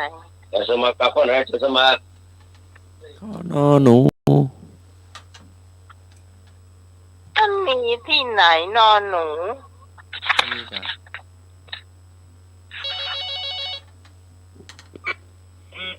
ข้อโจทย์จานน่ะ การ เป็น นอ ผู้งานเนาะ วิหารสีเนาะ ต้องมีอันคือ แล้วก็ข้องงองัว เฉลยมาดูคารวะธรรมสี่นี่มีของเขาอาจารย์สมัครคารวะธรรมสี่มีอะไรบ้างนี่ของนักธรรมชั้นตรีเนี่ยที่ปฏิบัติเนี่ยอาจารย์ ท่าน ท ที่ปฏิบัติเนี่ยคารวะธรรมสี่หนึ่งสัจจะความซื่อสัตย์ความจริงใจสองธรรมะเนาะสัจจะธรรมะความข่มใจขันติอดทนแล้วก็จาคะเสียสละนี่คารวะธรรมจะเป็นเรื่องของคนที่ครองเรือนมากกว่าไม่ใช่เชื่อเนาะ เรือน อิทธิบาทสี่มีอย่างพ้องสันทวิริยะจิตตวิมังสาเนาะอริยสัจสี่ต้องมาเข้าแก็บเลยทุกสมุทัยนิโรธมรรคเนาะแล้วก็พรหมวิหารสี่ก็มีเมตตากรุณามุทิตาอุเบกขาเจออุเบกขาไปเรียบร้อยละ เจออุเบกขาครับบูเรื่องนี่แหละเพราะฉะนั้นหลักธรรมที่ถูกต้องที่สุดก็คืออบอ้อมอารีวจีไพเราะสงเคราะห์บุคคลนะวางตนให้เหมาะสม นั่นคือสังฆะวัตถุ ถูก ก็ทานปิยวาจาน่ะกัลยาณมิตรเนี่ยและสมณตตาเนี่ยสังฆะวัตถุสี่ถูกต้องข้ององูมีใครตอบเลย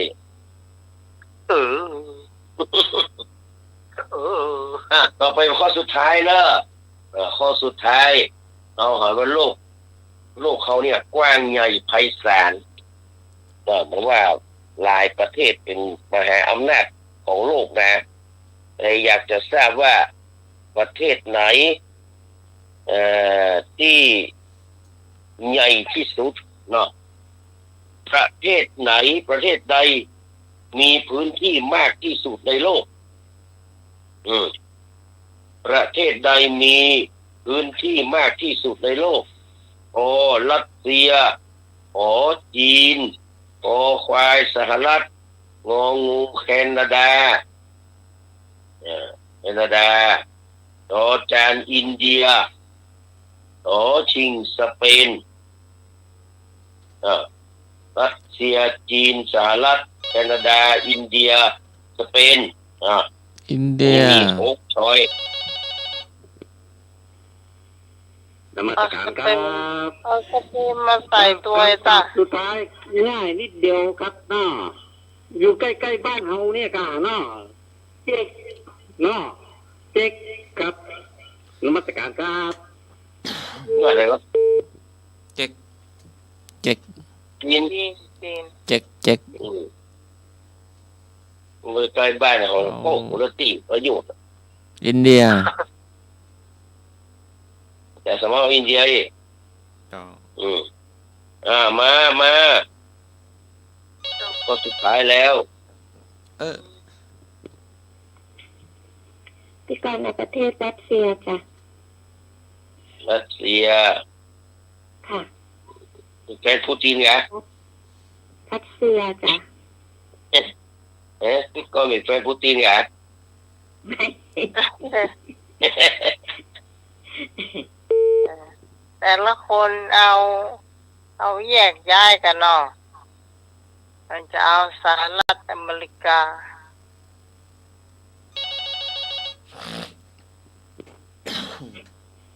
ที่ต้องจะเอา แย ส ก เป ย้าย น แยกย้ายมา เอาสเปน สเปนเนาะ เจ้า ไปโอ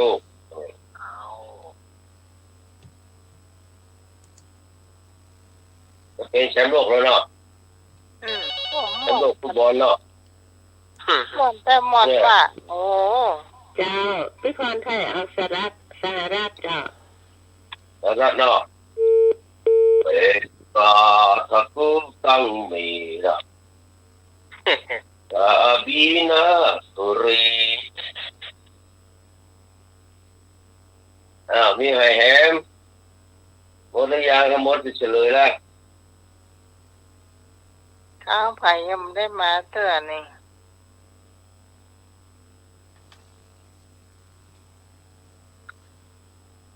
เฉลย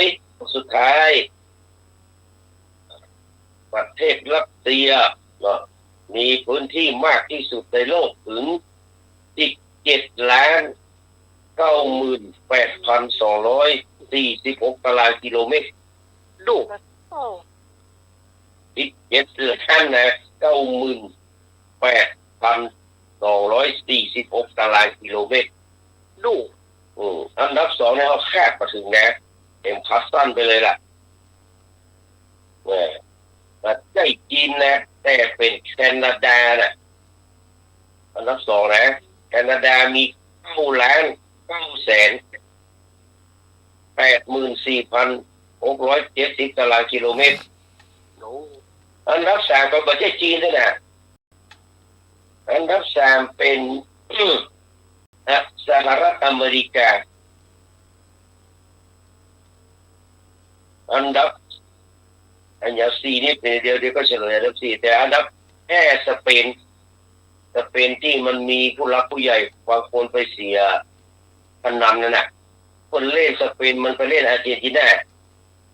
ปากห้อยไปเล่นเที่ยวเนี่ย4,500 ล้านอ่ะเป็นเดิมพันบอลเนี่ย4,500โต๊ะคนพูกน้ำมันขึ้นเลยอ่ะน้ำมันขึ้นเนี่ยเดี๋ยวนี้2.90 บาทน้ำมันขึ้นเลยเนี่ยก็เอาไปใช้หนี้พนันฟุตบอลเนี่ยใหญ่มันใหญ่อ่ะ สเปนนี่มีพื้นที่5,5,992 ตารางกิโลเมตรส่วนอินเดียนี่อยู่อันดับ7อินเดียอยู่อันดับ7คือ3,287,263 ตารางกิโลเมตรนี่คือประเทศที่มันใหญ่เนาะลงไปเมื่อเจอหมูเด้งไทยหรอแต่สหรัฐนี่มี9,833,517 ตารางเมตรจีนอยู่ที่4จีนอยู่ที่4เนาะจีนอยู่ที่4มี9,596,960 ตารางกิโลเมตรที่5ก็คือสเปนเนาะที่5คือสเปนอันดับอันที่5นี่ประเทศสเปนนี่มันอยู่อันดับอันยังสเปนมาอยู่ในตารางนี่เฮ้ยบราซิลอันดับ5 8,515,767 ตารางกิโลเมตรอันดับ6ออสเตรเลียออสเตรเลียนี่ก็7 ล้านปลายตารางกิโลเมตรรองแชมป์ได้18นะอันดับ7อินเดียนะได้18ก็คืออาร์เจนตินา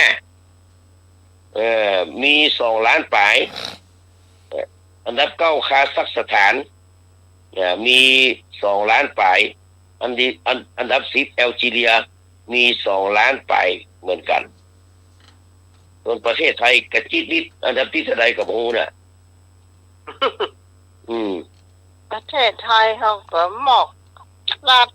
หนึ่งของอเมริกาประมาณเนี่ย อันนี้ก็คือแต่ที่เต้แล้วเนี่ยมันจะใหญ่เท่าไหร่ก็ตามแต่เนาะแยกออกไปเป็นคนบางคนก็มีบ้านเป็นปันให้เนาะมีบ้านเป็นปันให้เป็นหมื่นให้ก็มีเนาะ แต่เวลาตายไปเนี่ยบ่เกิน50 ตารางเมตรเนาะบ่เกิน5 เมตรอ่ะที่จะเอาเผาเอาฝังตัวเก่าเนี่ยมันจะอันน่ะแต่สุดท้ายแล้วน้อยกว่าลงน้อยกว่าล่องผู้คนอ่ะถ้ามันใหญ่กว่าล่องเขาถึงแบบเนี้ยถึงบอกใส่เขาถึงจะแปลงล่องที่ใหญ่กว่าคนที่ตายแน่นอนงั้นใหญ่ยังไงก็น้อยกว่าล่องเนาะก็ฝากไว้กับทุกคนทุกท่านตัวนะครับวันนี้ก็เดี๋ยวจะได้ให้อาจารย์สามเณรเอาลักได้เล่านิทานหมู่เฮาทั้งหลายฟังเนอะก่อนนำรายการจากผู้ฟังทั้งหลายไปก่อนวันพรุ่งนี้มันน่าจะมีปัญหาและแปะกันใหม่ในวันพรุ่งนี้มีโชคมีใจรับดีฝันดีมีเงินหมื่นเงินแสนเหมือนกันทุกคนทุกท่านจนรวยไม่ไหวแล้วครับกราบนมัสการขอบพระคุณและกราบสวัสดีครับขอบคุณพี่นาที่มาช่วยในรายการธรรมะคลายเครียดมีสีสันแห่งนักเลยเจ้าหมู่เราได้ความรู้ความบันเทิงกันนะเจ้าต่อไปสำเน็จเอารักนะเจ้านิทานนะเจ้าครับก็ จะได้มาเป็นช่วงเล่านิทานเนาะวันพุธนี้ที่วิทยาลัยสงฆ์นครลำปางหรือว่ามจรลำปางวันพุธนี้เพิ่นจะหล่อเตียนจำนำพรรษาวันพุธนี้ก็วันพุธนี้ก็มีศรัทธาญาติโยมถามอาตมาหลายคนว่าจะไปก็ช่วงนี้มันช่วงใกล้เข้าพรรษาเนาะมันช่วงใกล้เข้าพรรษาหนึ่งแล้วก็ญาติโยมบางทีเปิ่นมาถวายเตียนบางทีมาถวายผ้าอาบน้ำฝนอย่างหลายอย่างมันก็เลยทำช่วงนี้ก็คงไปมาได้เนาะขอสุมาอภัยเนอะมจรลำปางเนาะวันพวกนี้เปิ่นจะทำบุญหล่อเตียนพรรษาหรือว่าหล่อเตียนจำนำพรรษาที่เขาแล้วก็วัดสำนักสงฆ์สำนักสถาบันธรรมาภิวัตน์เนาะประเดี๋ยวนี้เพิ่นจะไปรอมจรแถมครั้งหนึ่งอันนี้แต่บอกว่าเพิ่นจะไปตานที่ไหนมจรนี่นะก็ถ้าพอกันเนาะ ศรัทธาญาติโยมสาธุชนทั้งหลายก็มีศรัทธาญาติโยมโทรมาหลายครั้งหลายหนว่าขอเอาเรื่องพระพุทธเจ้าสร้างสมภารบางเมื่อเป็นพระเตมีใบแห่งกำลังอาจารย์อยากจะฟังเรื่องพระเตมีใบเนี่ยอาจารย์เล่าม่วนดีเอาแหมล่ะ ก็ตามอัตภาพกันเนาะเมื่อศรัทธาญาติโยมขอมาก็จะเล่าให้มันเล่าให้ศรัทธาญาติโยมได้ฟังกันเนาะเรื่องของพระเตมีสร้างอดทนได้16 ปีนะศรัทธาญาติโยมจะมีภัยจะอดทนเรียกว่าขันติบารมี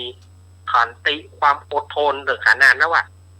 16 ปีตั้งแต่ยังบ่ถึงขวบเตื้อจนมาถึงอายุ16จนเปิ้นเอาไปฝังลูก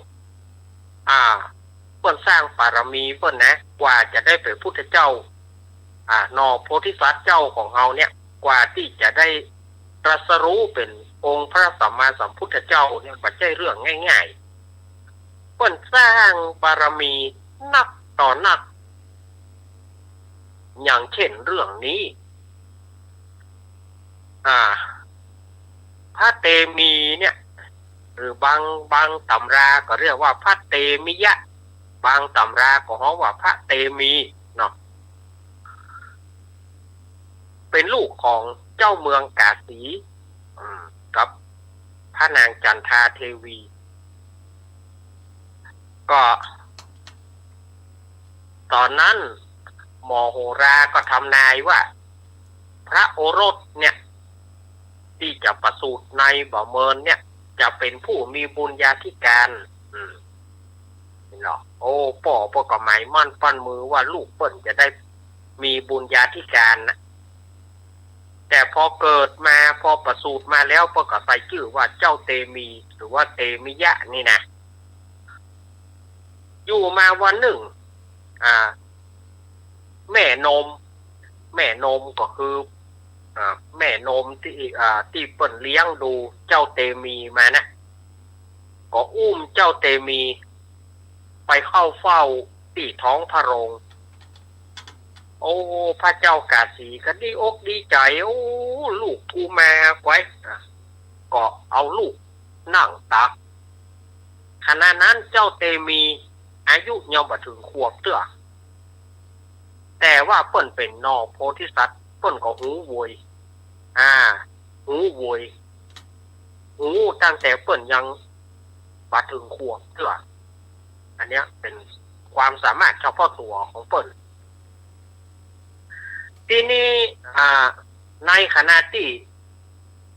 พระราชบิดาอุ้มพระราชกุมารอุ้มลูกไว้บนตักนั้นก็มีทหารเสนามายับคนที่บ่ผิดแต่ถูกใส่ความว่าผิดเนี่ยนักโทษที่บ่มีโทษเนี่ยที่ตุลุงทองเพิ่นว่าเนี่ยนักโทษผู้บ่มีโทษ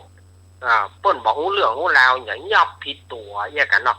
มันก็จังมีนะสมัยประเดี๋ยวก็ยังมีจังยับผิดตัวนี่ทีนี้ก็เปิ้นยับมาเฝ้าพระเจ้ากาสีบอกว่าคนเนี่ยมันเป็นโจรหายพระเจ้าค่ะโอ้ปากก็ว่ากษัตริย์ในสมัยนั้นเนี่ยมันเป็นระบอบสมบูรณาญาสิทธิราชเจ้ามีอำนาจคนเดียวพอได้หารก็บ่พิจารณาละบ่พิจารณาละถือว่าใช้อำนาจของกษัตริย์ใช้อำนาจของพระเจ้าแผ่นดินเนี่ยเป็นใหญ่ก็เลยสั่งให้เอาป้าใจคนนั้นไปประหารชีวิตเอาไปประหารชีวิตทหารก็ลากถูลู่ถูกกังป้าใจคนนั้นไปประหารชีวิตโดยที่บ่มีการสอบสวนบ่มีการบ่มีการถามอย่างซักอย่างเนี่ยระบอบนั้นภายหลังมาก็เปิ้นฮื้อยุบไประบอบสมบูรณ์นะทีนี้ฝ่ายว่าพระราชกุมารเตมีเมื่อได้หูอย่างอันก็สลดใจโอ้การเป็นกษัตริย์นี่การจะเป็นพระเจ้าเหนือหัวการจะเป็นพระเจ้าแผ่นดินนั้นมีกฎอำนาจเหนือกว่าฝ่ายแล้วก็ทำแบบโดยบ่หูตัวจะต้องทำแบบไปตลอดจนเต้าตายบ่มีการได้ทำบุญในอย่างละถ้าเขาได้เป็นพระเจ้าเหนือหัวถ้าเขาได้เป็นพระเจ้าอยู่หัวในเมืองนี้สักวันหนึ่งเขาจะต้องทำแบบทำกรรมเกี่ยวกับตัดสินคดีแล้วเขาจะต้องได้ฆ่าคนไปหำนักอยู่แล้วเขาจะมาได้เป็นพระพุทธเจ้าในอนาคตภายภาคหน้าแล้วเขาจะทำอย่างใดดีเนาะที่เขาจะบ่ได้เป็นพระเจ้าอยู่หัวในเมืองนี้เขาจะเงี่ยอย่างใดเนาะเขาจะถึงจะพ้นจากการเป็นพระเจ้าแผ่นดินถ้าเขาบ่เป็นพระเจ้าแผ่นดินเนี่ยเขาก็บ่ได้ฆ่าคนแล้วเขาก็จะมีโอกาสที่จะได้เป็นพระพุทธเจ้าในอนาคตการภายภาคหน้ายามนั้นเทวดาผู้รักษาสเวตฉัตรก็หู้ใจพระราชกุมารก็เลยเข้ามากระซิบว่าเจ้าเตมีอยากอยากเป็นกษัตริย์แม่นก็อยากเป็นพระเจ้าแผ่นดินแม่นก็เฮาอยากเป็นของง่ายนิดเดียวทำเป็นง่อยทำเป็นใบกะแล้วเสด็จป่อตึงบ่เอา เทวดานี่มันก็เข้าท่าดีเนาะว่าไปเถอะ เป็นไปเลยเป็นง่อยเป็นใบเลยก็เดียวขอตุ้มเอาละก็เดียวขอตุ้มก็เดียวขอตุ้มเอาไปฝังดินกะเอาไปขวางกะท่านก็บวชท่านทีท่านใดกะที่เขาหวังดีนะเขาถึงได้บอกไงล่ะขอบใจเทวดาขอบใจเนอะเสร็จแล้วแม่นมก็อุ้มพระราชกุมารเตมีปิกไปอภิบาลเลี้ยงดูแต่ก็จากนั้นมาพระราชกุมารเตมีก็มีอาการเป็นใบแหละอธิษฐานเป็นใบเป็นง่อยแหละบ่าให้บ่าห้องบ่าหยังสักอย่างแล้วก็ขยับเนื้อขยับตัวมาได้ หมูแม่นมก็เลยไปทูลเจ้าเหนือหัวพระราชบิดาเพราะว่า พระเหนือหัวเพคะบัดเดี๋ยวนี้พระราชกุมารเป็นอย่างบ่ฮู้เพคะมันเป็นอย่างลูกเขาเป็นอย่างบ่ฮู้บ่ยอมขยับเนื้อขยับตัวบ่ยอมส่งเสียงให้ส่งเสียงฮ้องอย่างสักอย่างเพคะโอ้ยเป็นไปได้กะ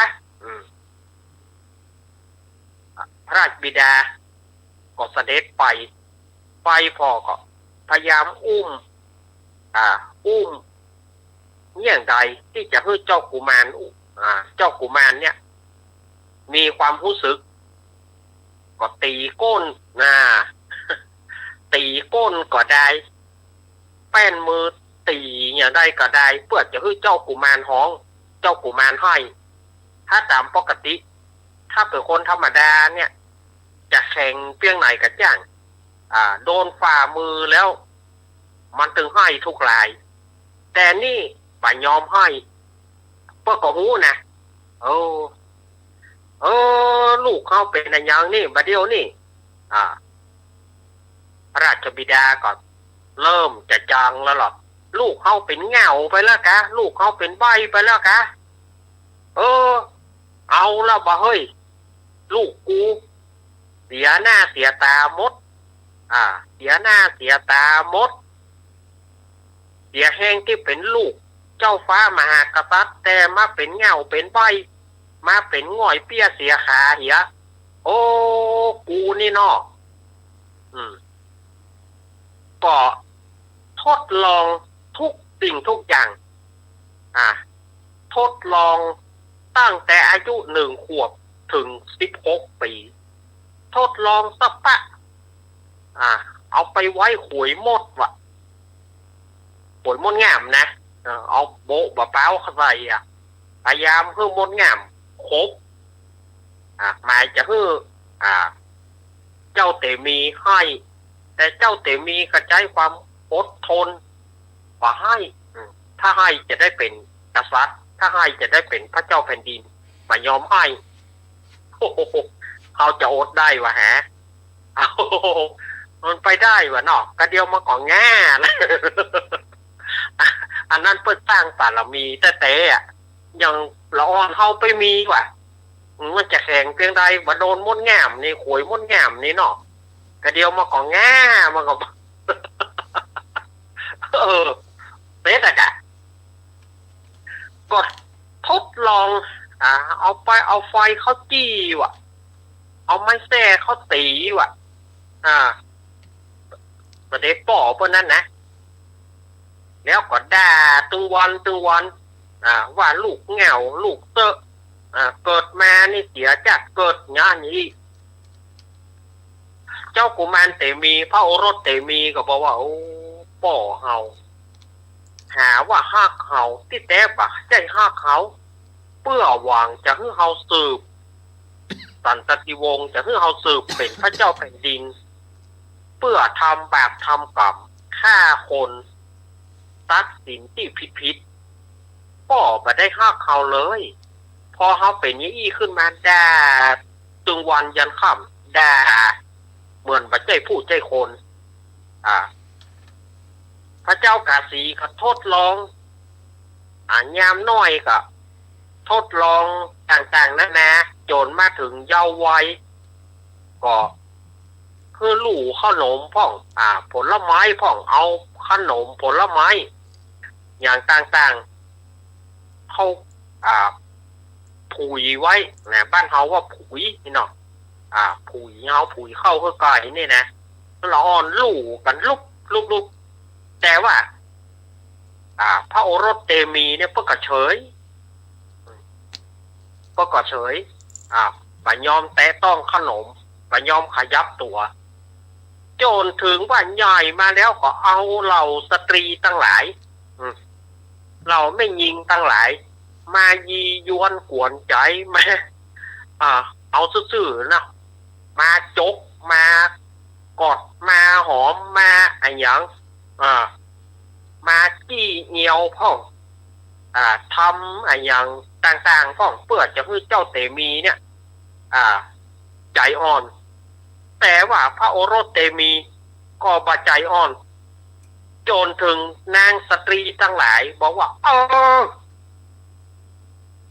หังเล่นเอาคนเหงาคนใบมาฮื้อกันนี่เบาเถยอย่างหูป้านนี่โอ้บ่ไหวไม่ยิงหมู่สตรีทั้งหลายก็เบาสตรีทั้งหลายก็เบาบอกว่าอย่าแห้งที่เป็นลูกเจ้าฟ้าอย่าแห้งที่เป็นลูกเจ้าเหนือหัวแต่เสียดายเหงาใบขนาดก็จนถึงที่สุดจนถึงอายุ16นะทดลองมาถึงอายุ16เมื่อพระเจ้ากาสีหันว่าพระโอรสเตมีสามารถที่จะสืบสามารถที่จะเป็นพระเจ้าแผ่นดินในเมืองนั้นได้แล้วก็เสียพระทัยเสียใจเพราะว่ามีลูกถึงคนก็เหงาใบไปเหียเป็นง่อยเป็นใบไปเหียเอาไปฟังเนี่ยไปมันตึงเป็นคนแล้วเอาไปฟังไปบอกคือนายนันทสารถีเอารถเก่าๆไปเนอะเอาไปฟังอย่าไปลูกเหงาลูกใบอีกูบ่ต้องการมันไม่ใช่ลูกกูมันเป็นลูกผีปีศาจลูกซาตานมาเกิดเอาไปฟังอย่างเนอะทีนี้ฝ่ายว่าแม่ของเปิ้ลนะก็พยายามตั้งแต่น้อยจนใหญ่เนี่ยพยายามที่จะให้ลูกกู้นะก็บอกเสด็จพ่อจะฆ่านะก็พยายามนะส่วนพระโอรสเตมีก็สงสารพระราชมารดาสงสารแม่แต่ก็เพื่ออยากจะเป็นพุทธเจ้าอยากจะพ้นแต่อยากจะเป็นพระเจ้าแผ่นดินนั่นนะก็เลยทำเป็นป่าหูป่ายินอย่างสักอย่างจนถึงนายนันทสารถีบอกว่า ขอเดชะพระมเหสีบัดนี้มอมฉันคอตัวไอเตมีเนี่ยไอกาลเกณีเนี่ยไอคนเหงาคนใบเนี่ยมอมฉันขอเอาไปฝังพระเจ้าค่ะจะเอาลูกเขาไปฝังบ่ได้นะลูกเขาพระมเหสีบ่าถ้าไปเอาพระเจ้าค่ะลูกอย่างอี้มันเป็นคนเหงาคนใบแล้วมันไม่ใช่คนดีขอมอมฉันมอมฉันจะเอาไปฝังพระมเหสีก็ยังอุ้มลูกอู้แหละข้าจะให้พระเจ้าลูกไปฝังนะแต่พระโอรสเตมีก็บอกอู้จนถึงที่สุดนั้น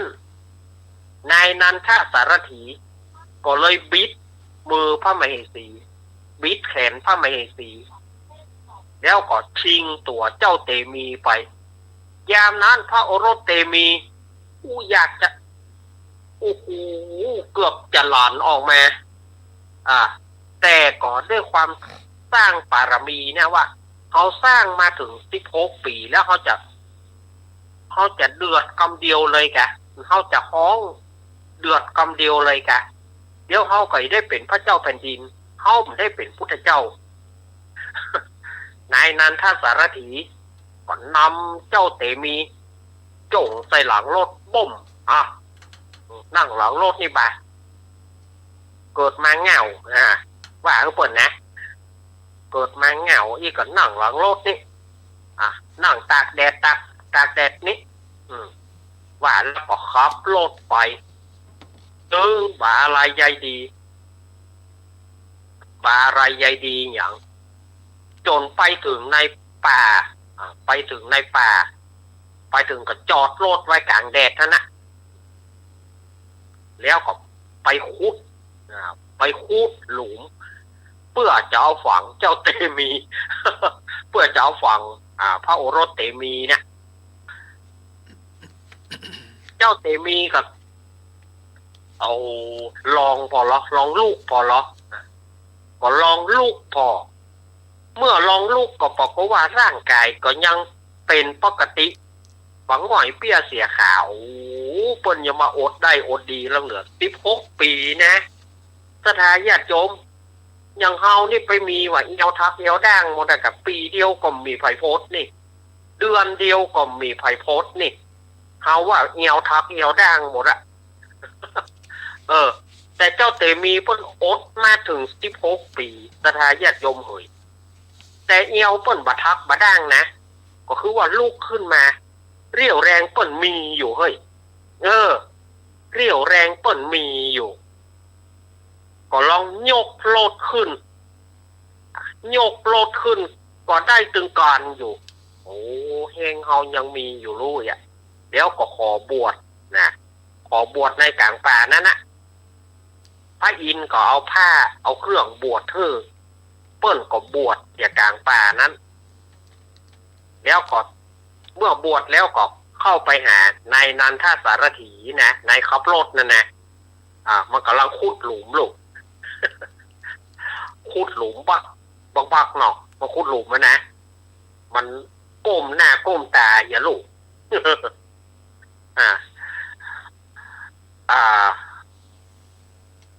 ตอนนี้พระโอรสเตมีกลายเป็นพระฤาษีแล้วแต่ว่านายนันทสารถีมันบอกมันบหันมันเมาขุดหลุมพระฤาษีเตมีก็เลยถามว่าเนี่ยอย่างฮานขุดหลุม ขุดหลุมอย่างเจ้าฝังคนเงา คนเงาหน่อย คนเงาหน่อยไอเตมีมันเป็นลูกของนั้นเจ้าเมืองกาสีบัดเดี๋ยวนี้เสด็จพ่อเมาละมันเป็นมันแย่หยางมันเป็นเงาเป็นใบมันเป็นง่อยเปี้ยเสียขาบัดเดี๋ยวนี้ พระเจ้าเหนือหัวบอกคือเอามาฝังข้าก็เลยขุดหลุมนี่จะฝังไผ่ก็ฝังคนเงาฝังไอเตมีใบ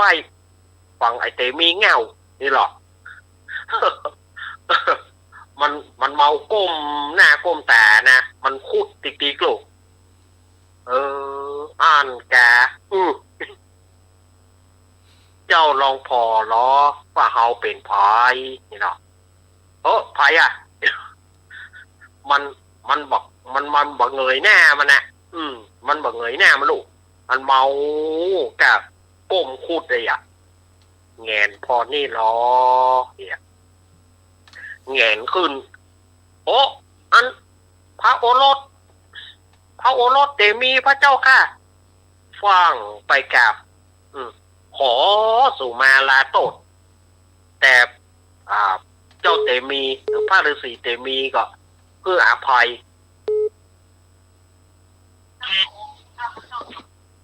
เสด็จพ่อเสด็จแม่เพื่อมาฮับพระองค์ไปครองราชยังเก่ายังหลังพระเจ้าค่ะเฮาไปแล้วเฮาสร้างบารมีมาถึง16 ปีแล้วประเดี๋ยวนี้ความสำเร็จเฮาทำสำเร็จแล้วเฮาจะบวชอยู่ที่นี่เจ้าจงนำเครื่องต่างๆลดมาไปคืนให้เสด็จพ่อเสด็จแม่เตอะแล้วบอกว่าเฮาบ่ไปแล้วพระโอรสที่เต้เนี่ยพระโอรสไม่ใช่คนเงาคนใบ้นี่เนี่ยอย่างพระโอรสต้องทำอย่างนี้เ เฮาบ่อยากเป็นพระเจ้าแผ่นดินในเมืองนี้เฮาบ่อยากจะฆ่าคนพอเฮาหันป่อเฮาฆ่าคนโดยที่บ่มีเหตุบ่มีผลฉะนั้นเฮาจึงจำฝังใจเฮาตั้งแต่นั้นเป็นต้นมาแล้วเฮาก็เลยแกล้งเป็นใบแกล้งเป็นง่อยอย่างที่เจ้าหันนั่นแหละไปเตอะเอาเครื่องทรงต่างๆไปให้เสด็จป่อเสด็จแม่เตอะนายนันทสารถีก็ปีกมาทูลให้เสด็จป่อเสด็จแม่เสด็จป่อเสด็จแม่ก็ฟังไปเพื่อจะไปฮับพระฤาษีเตมีแต่ว่าพระฤาษีเตมีเปิ้นบ่ไปละเมื่ออ้อนวอนอย่างใดเปิ้นก็บ่ปี้คืนก็เลยปากันบวชปากันสร้างอาสมอยู่ที่หั่นแล้วก็ปากันบวชปล่อยโลกละไว้หั่นนะปล่อยม้าคือไปตามยถากรรมของมันโลดก็ปล่อยมันหั่นเอาบ่เสียดายโลดแต่บัดเสียดายโลดแต่โลดงามวะฮะ เขาเกิดในสมัยนั้นเขาไปเอาอย่ามอเนาะเขาเกิดในสมัยนั้นเขาจะไปเอาอย่ากะมอแต่ว่า เขาเกิดบัตานแต่ตอนในที่สุดก็เลยปากันบวชนายนันทสารถีก็เลยไปบวชในที่สุดก็ฮื้อสมบัติพระสถานฮื้อบ้านฮื้อเมืองแก่กษัตริย์องค์อื่นเนี่ยคือเปิ่นมาอยู่มากินเนี่ยนะก็เลยไปบวชกับตึงหมู่พระพุทธเจ้าเปิ่นก็เลยสรุปใจความว่าเสด็จป่อพระเจ้ากาสีกำนางจันทาเทวีก็คือในจากนี้ก็ได้มาเกิดเป็นพญาสลีสุโธทนะและพระนางสิริมหามายาอันเป็นพ่อเป็นแม่แห่งกูตถาคตะหรือว่าพ่อแม่กูตถาคตในกาลบัดนี้ส่วนอันว่าเทวดาที่รักษาเสวตฉัตรนั้นก็ในจากนี้ก็คือมาเป็นนางมาเป็นพระอุบลวรรณเถรีในกาลบัดนี้ส่วนอันว่านายนันทสารถีก็หากได้มาเป็นพระอานนท์ในจากนี้ส่วนอันว่าเจ้าเตมิยะหรือว่าเจ้าเตมีเอวังโลกานาถังหากได้มาได้กูตถาคตในกาลบัดนี้คำว่าตถาคตนี้พระพุทธเจ้าเปิ้นจ่าตัวเก่าเพียงองค์เดียวเนอะตถาญาติโยมไผที่ไหนไปหันใส่ตู้เจ้าไหว้สาตถาคตจะไปว่าเนอะบดีนะ คนเฮาส่วนมากจ้างเล่นบ่จ้างเล่นหรอกอย่างบางทีหันตู้เจ้าอาตมานะ เนาะกำอาตมายังอนุโลมปฏิโลมกันอยู่นะแต่ว่าคำว่าตถาคตเนี่ยจะไปเอาไปเล่นปะตู้เจ้าไหว้สาตถาคตอย่าดีกว่าจะไปเนี่ยเนอะมันเป็นกรรมสูงกรรมที่พระพุทธเจ้าเปิ้นใจเองเดียวเปิ้นใจส่วนองค์เดียวเปิ้นเต้าอั้นเพราะว่าตถาคตนี่นะตถาญาติโยมไปปะใส่ตู้เจ้าจะไปเล่นแต่ไหว้สาตถาคตหรือว่าไปหันใส่กันตถาคตจะไปไหนเนี่ยโอ้จะไปว่าแต่เนอะเปิ้นว่าผู้ที่ทะนงตัวว่าตัวเก่าเป็นตถาคตนะหัวจะแตก7 เสียงเลยเพิ่นว่าเพิ่นว่าอันนะเพราะว่าฝ่ายจะไปเอากรรมนี้ไปเล่นเนอะตถาญาติโยมอาตมาก็เอามาเล่าคือตถาญาติโยมตามคำขอตถาญาติโยมขอมาเอาขอมาก็เล่าไปนะเนาะฝ่ายจะโอ๊ตพ่องแฟนพันธุ์แท้โอ๊ตได้ก่อน16 ปีแฟนพันธุ์แท้จะโอ๊ตก่อน16 ปี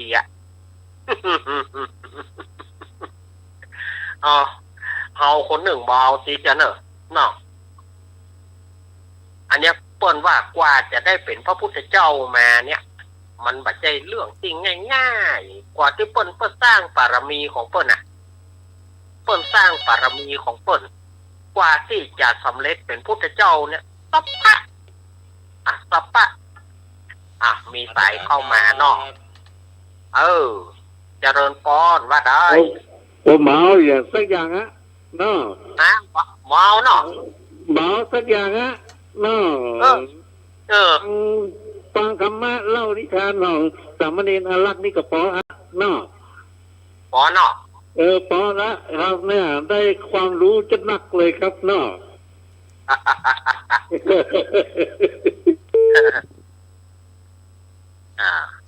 นี่ค่ะแลกเปลี่ยนเฮียนหูกันไปสถาญาติโยมเฮ้ยแลกเปลี่ยนเฮียนหูกันไปก็คืนเวลาปีจะมีอย่างต่อไปเจิญเลยเนอะนี่เดี๋ยวไปฮับปีพรมากันเนอะ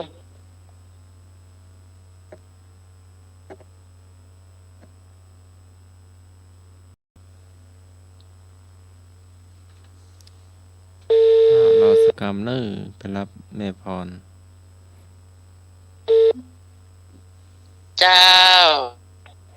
ใจวันจะได้ยินหรือยังคะเจ้าได้ยินแล้วเนาะจ้าได้ยินแล้วชัดเจน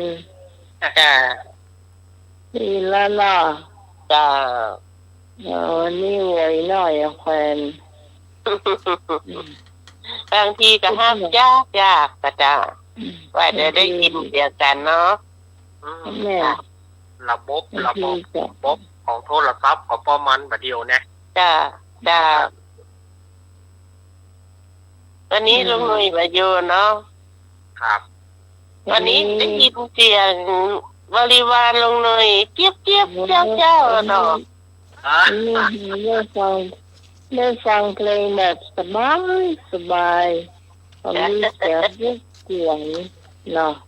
จ้าเกียดแบบนี้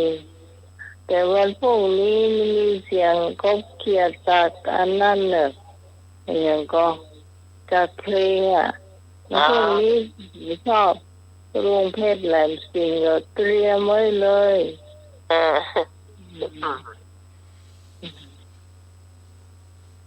เจ้า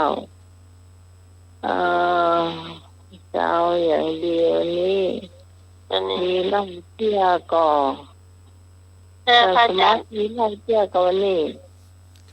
ไปไหนมาใช่ไปไหนก็อยู่วัดตรงนี้อยู่วัดก็พวกนี้ก็นี่ศรัทธากับพระสงฆ์สมณีวัดหัวหินเนาะคณะศรัทธาก็จะเที่ยววัดกันเนาะเที่ยววัดเตรียมเข้าพรรษาเนาะแล้วก็ถวาย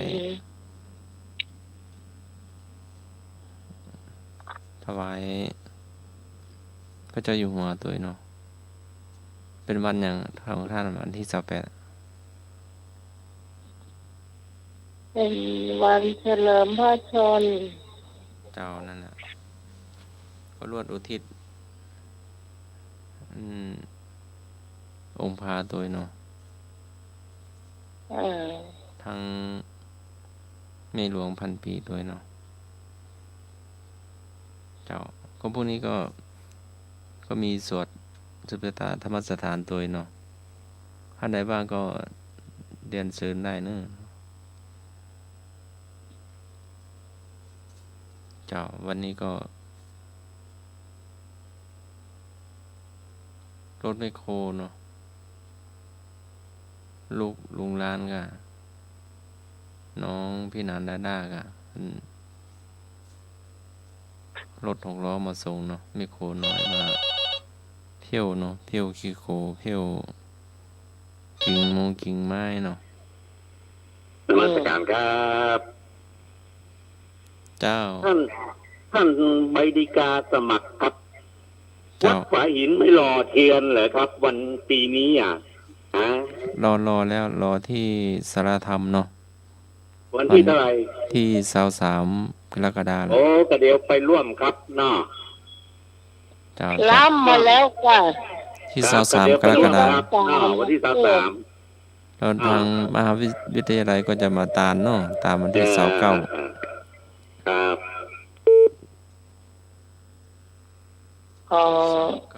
ว่าตอนตานนี่รอตั้งวันที่23ถึงวันนี้ที่25วันสุดท้ายล่ะ3 วันทัดกันเนาะก็มีโอกาสได้ทำบุญไปเปิ่นอันนี้หล่อเตียนพรรษา เจ้า ดีเพิ่นมีติมเพิ่นเรียบร้อยเนาะทีแล้วเพิ่นต้องซื้อกินซื้ออย่างก็คนมีทุกวันแหละมีทุกวันเลย เราได้กี่เล่มอะเรียนอะตรงไหน มาโหเหมือนกันเนอะแม่น้องไปอ่ะ ไปหลายเพิ่นรอหลายวันเนาะแต่มาเช้ารอวันเดียวอ่ะ ที่วัดประเสา 3 เนี่ย วันจันทร์เจ้า แล้ววันพูกนี่ก็จะได้ไปอาจารย์เตียนต่างบ้านท่องต่างฟูนอ่ะ9 วัดนี่เป็นว่านะที่วัดไปกันหมดหลายกันหลายเป็นหลายกันรถตู้อะไปต่างบ้านท่องลงไปแถวลีปนก้าจ้ะ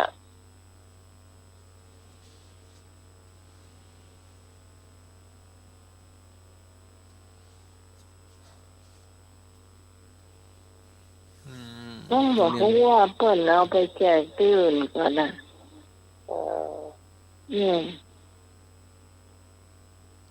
บอกโหว่าอันเพิ่นไม่ได้ประกาศ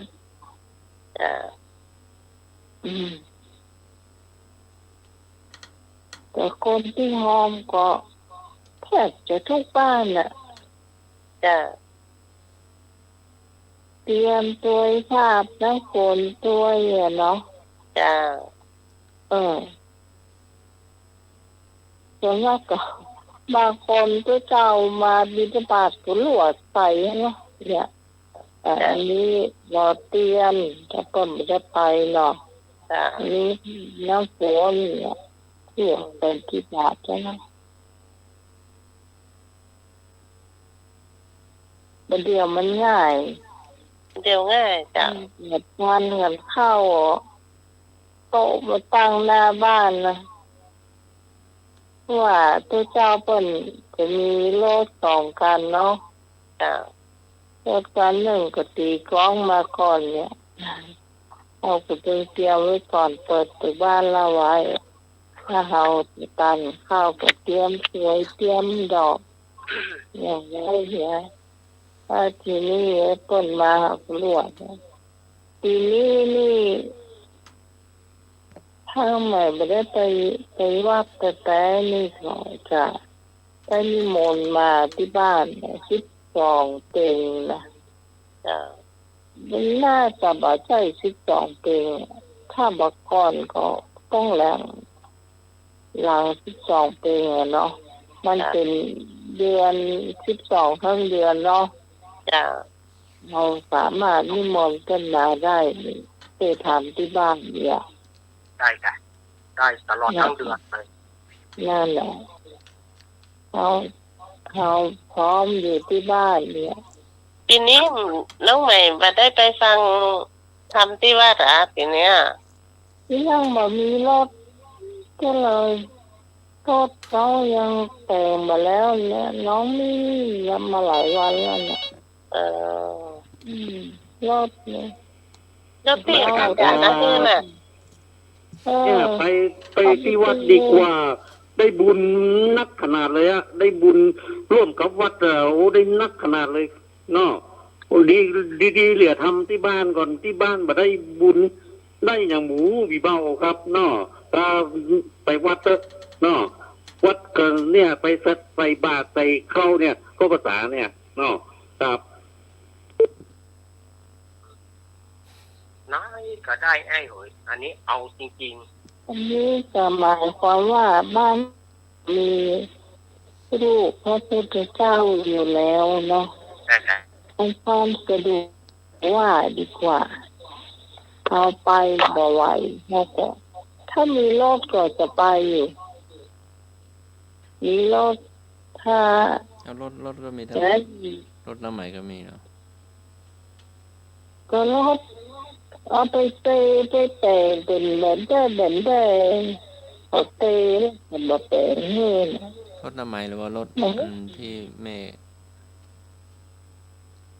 แล้วที่พระอาจารย์เอาให้น้องใหม่นะคะจ้า แม่นเอาไปแต่งที่หลังโรงพยาบาลนครพิงค์ อ๋อ เดี๋ยวไอ้นี่กำลังหาให้อยู่ เป็นรถเข็นหรือว่ารถเครื่องหรือว่าเป็นรถยนต์ รถเข็นนะคะจ้า เห็นที่ไปว่าไปกัน รถสตาร์ทได้ก่อนหรือว่าเรียงหัว รถ เรือจะ ดี ไหน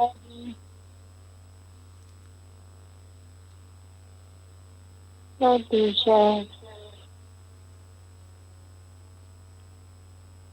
กดปุ่มเอาหรือว่าหน้าใหม่ต้องเข็นเนาะ ต้องเขียนออกอะ อืมมันลุกอ่ะ มันยางมันไม่ดียางไรไม่ดี นมัสการครับไปยากอย่างนั้นเอารถที่เพิ่นเข็นขายหวยนะกะเนาะเอาอย่างที่เพิ่นเคยขายหวยนั่งอ่ะเนาะไปวัดอ่ะโอ้ง่ายนิดเดียวอ่ะเนาะคนพิการน่ะขายหวยอ่ะมันนั่งรถเข็นเหรอ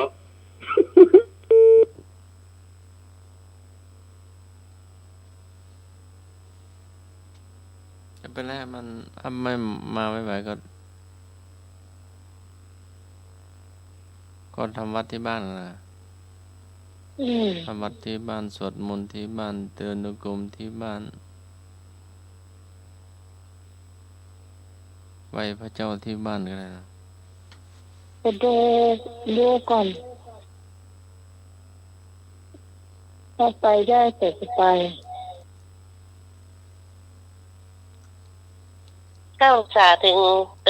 เข้าสาเนาะ3 เดือนกันนะมันก็แล้วก็น้องใหม่ แล้วปีที่แล้วน้าไหมไปจำศีลที่วัดเนาะหรือว่า ปีแล้วนี่ไป นอนวัดจำศีลวัดจะไหว้วันน้าไหมอ่ะ ปีแล้วนี่ไปชุดกุศาแต่มีร้องเสียงมากะแต่ย่างมันแบบดีมันเป็นไส้ไก่ยังไงไส้ไก่แล้วก็ย่างมันหัวเต็ม เปลี่ยนยางก็ดีแล้วน้องใหม่ อ๋อมันไม่ใช่แค่นั้นมันวงมันก็แบบน้อยเลยอ่ะ อืม ที่เหมือนรถตรงบ้านเฮาเองไม่มีอะไร อะไรรถเนี่ย ชอบอะไรอยู่กะยาง ก็ มัน เข้าหามาต้องเมินแล้ว บอกว่าเทียบเอาก็ได้เนาะแต่จำเป็นต้องเป็นยี่ห้อนี้เอาเทียบเอาก็ได้ ถ้ามันไม่ได้เหรอแฮงเนี่ยก็ เอาพิจารณาเลยเอาไปทำคนเดียวจะไปเอาไปแต่งที่อื่นอันนี้ลูกบ่าวทำไมเนี่ยเอาไปก็มันเมินแล้วเขาก็ลมมาดีนะเจ้าก็ไม่มีสเกตไปจำมันเลย กันที่น้องใหม่ไปแต่งที่ไปเปลี่ยนยางที่แม่โจ้นะคะ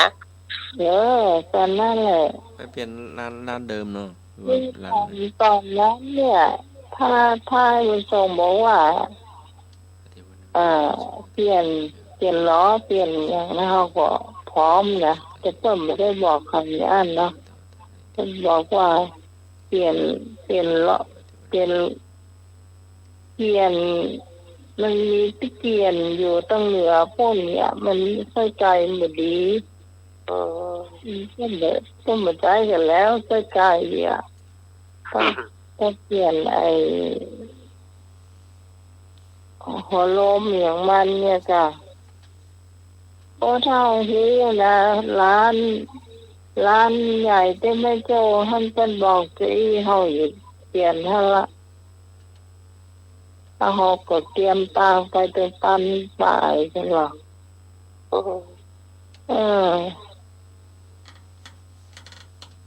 เฮาก็บอกโห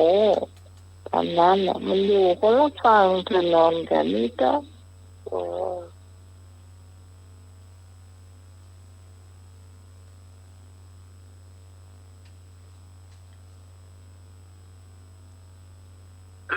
แต่เนี่ยประเด็นนี้ก็รอคำตอบให้เลยอยู่เลยก็หาเห็นว่ามีแถวหางดงขึ้นกันหนึ่งแถมสีใหม่เลยนะเริ่มถึงคนรวยเพื่อเพิ่นซื้อให้แม่เพิ่นไม่ยอมนั่งเลยไม่ยอมนั่งเพราะเพิ่นใช้ไม้ในทางสี่ขาเตียวเอาอยากะแกเป็นนี่นะแล้วที่แข่งเนี่ยอันนั้นแบบมาตรฐานค่ะถ้ามันเป็นวงใหญ่แบบนั้นนะคะก็คงจะได้แล้ว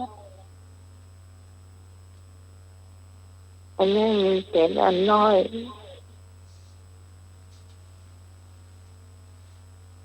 วงใหญ่มันเริ่มไปบ่อย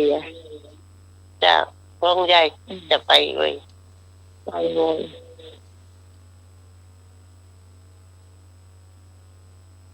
นอขึ้นอย่างกันนะจะไปโรงพยาบาลเดือนหน้าเป็นสิงหาวันที่6 สิงหาต้องไปโรงพยาบาลมันเขาล็อกเห็นจากโรงพยาบาลเที่ยวค่อยดีแล้วไปดีคนใจนะเดี๋ยวตกทุกเนี่ยกันที่ดีบางการเนี่ยไอ้ที่ย่ำมันเสียเลย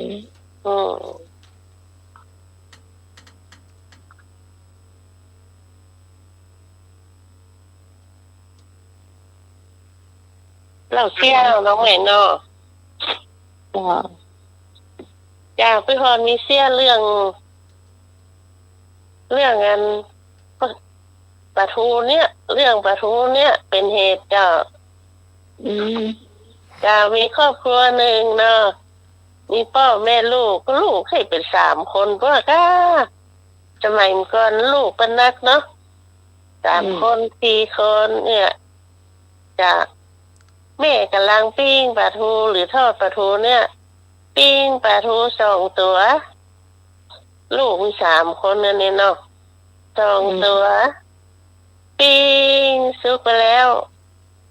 ก็ตำน้ำพริกเลยเนาะพักลวกเลยพักนึ่งคนใหญ่จะกินน้ำพริกอ่อนจะได้กินปลาทูเนาะบังเอิญพ่อเตียวเข้าบ้านมากำลังดาเข้าเนาะดาขัดโตกอย่างเชี่ยวเรียบร้อยกำลังจะกินข้าวพ่อเสี่ยวเข้ามาบ้านนะพ่อก็ว่าเสี่ยวมาพอดีมากินข้าวด้วยกันแล้วก็หอบอขึ้นลูกเนาะลูกพ่อเสี่ยวไปบ้านทำไมบ้านเนี่ยลูกเข้าไปอยู่ในห้องกันเนอะเดี๋ยวพ่อเสี่ยวกินข้าวแล้วก็เอาก็มากินเนาะลูกมันก็เชื่อฟังดีเนาะล่นเข้าไปอยู่ในห้องห้องสมัยก่อนมันจะมีหูเนาะมีหูมีหูน้อยๆสำหรับส่งนะแล้วอ่อนมันก็เข้าไปอยู่ในห้องนะส่งก็เสียวก็กินข้าวตัวพ่อกับแม่นะ ปลาเสี่ยวก็กินได้กินดีนะกินไปกินไปโอ้กินไปเสี่ยงข้างมาละฝากหนึ่งละอย่าฟื้นเข้ามาละอ่อนในห้องอ่ะอ้าวป้าแม่ฟื้นแล้วกลัวปลาทูเสี่ยงอะนะเรือกินเข้ามาแล้วอ้าวแม่ฟื้นแล้ว ฟื้นแล้วพื้นปลาทูกลัวปลาทูเสี่ยงกลัวมันได้กินปลาทูอ่ะพ่อแม่ไปว่าใดอ่ะกระด้าเกี่ยหันกันเลยกระเดียมตัวนึ่งกินเข้าไปแล้วจะฟื้นเหรอวะฟื้นปลาทูละอ่อนกับหอมสาวนะมาฟื้นแล้วคือในห้องเรื่องนี้อย่างเงี้ยได้เรื่องนี้กับโจ๊กเลยละอ่อนจะกลัวปลาทูเสี่ยงใหม่เดียวเนี่ยคำว่าฟื้นแล้วเนี่ยมันเขาจะเข้าใจเหรอ พอเข้าใจ ต้องจะใช้คำว่าพลิกเหรอพลิกครับเดี๋ยวนี้ว่าฟื้นนี่เขาเข้าใจแล้ว ละอ่อนเดียวใส่ทำไมเพราะว่าจะเล่นเนี่ยเขายังจะเข้าใจก่อนเนี่ยเนาะปิ้นมาประเภทเนี่ย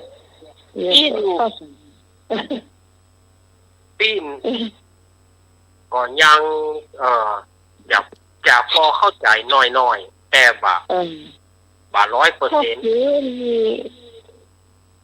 นนี่ส่วนมากเขาจะเข้าใจว่าตายแล้วฟื้นปะทุฟื้นถ้าทำฟื้นอีแล้วนะถ้าเป็นกับอีนะมันจะเป็นอยู่ตังนอกคุณเนาะตังด้านนอกคุณตังในเวียนนี่เขาเป็นอย่างนั้นต้องว่าน่ะกินคนโตตายเนี่ย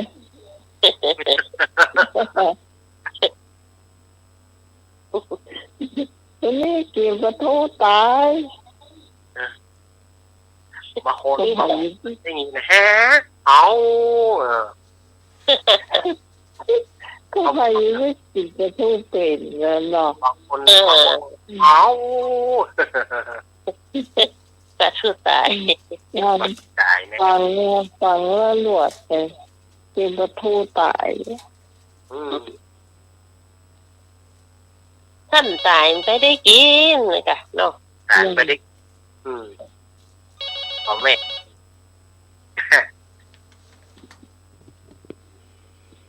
เจ้า นมัสการครับคนบัดเดียวนี้มันบอกรู้เรื่องอย่างสักอย่างอะเนาะ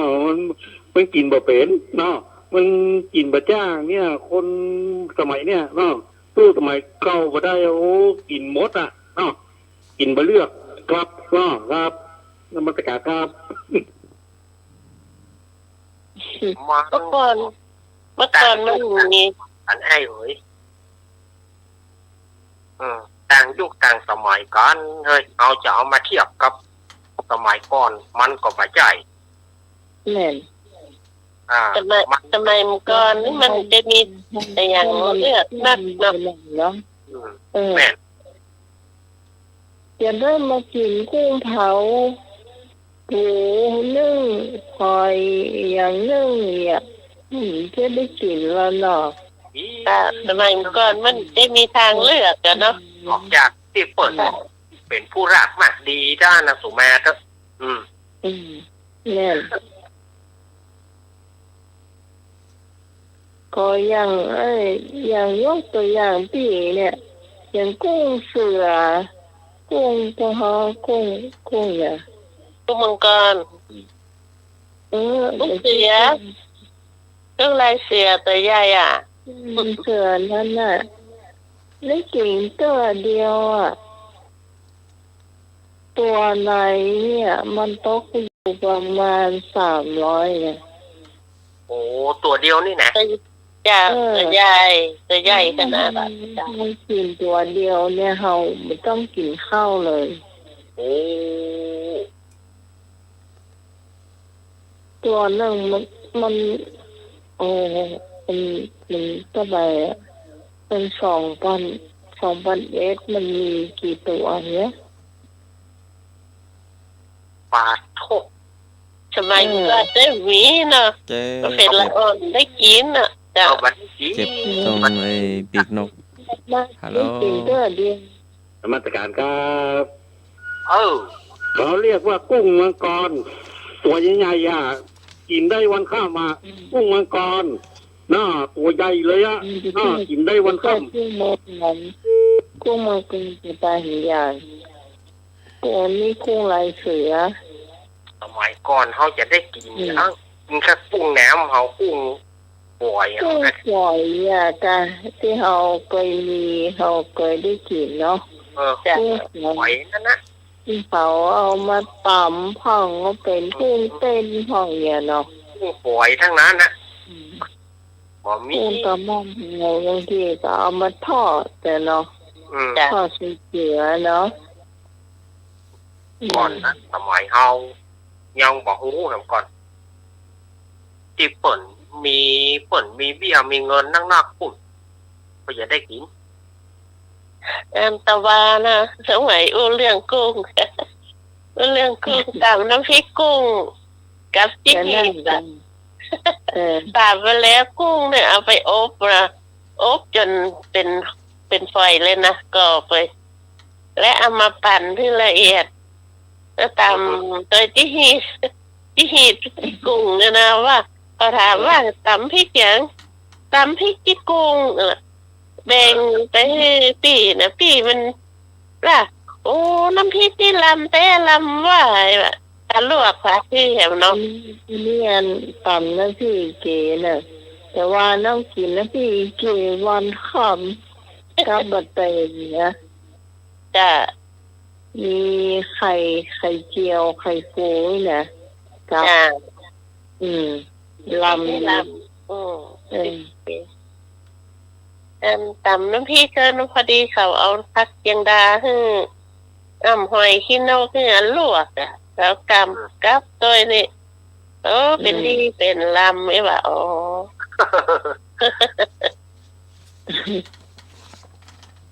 ที่เอามากพักแต่เขากินได้ทุกอย่าง จ้ะ คนที่มามากพักนี่ลำบากหน่อยนะ จ้ะ แต่กินตลอดนี่มาไหว้เนาะ โอ้จีนนี่ไข้ไหวละถ้าอายุนักมาแล้วมันไข้กินแล้วน้องไหมจีนอ่ะ มันจะไปหาพักเพื่อนอ่ะ มันมีสึกว่ามันห้องไปหิวห้องไปอยากแล้วแต่ทีมันต้องไปอยากแล้ว จ้ะ ก็มากพักกระจอขนาดไหนแม่ใส่กระดูกเนาะมันก็เรื่องเยอะถ้ากระดูกจอพักกาดเอากินได้สบายอยู่ มันจะเจอได้5 ค่ะผมไม่ส่งอ่ะ โอ้จอได้ขาบเดียว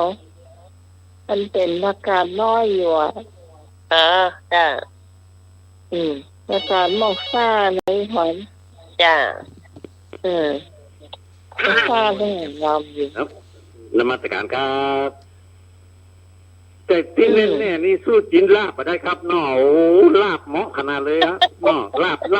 โอ้ใส่เบียร์ตัวเนาะใส่เบียร์เหมาะขนาดเลยขมลำ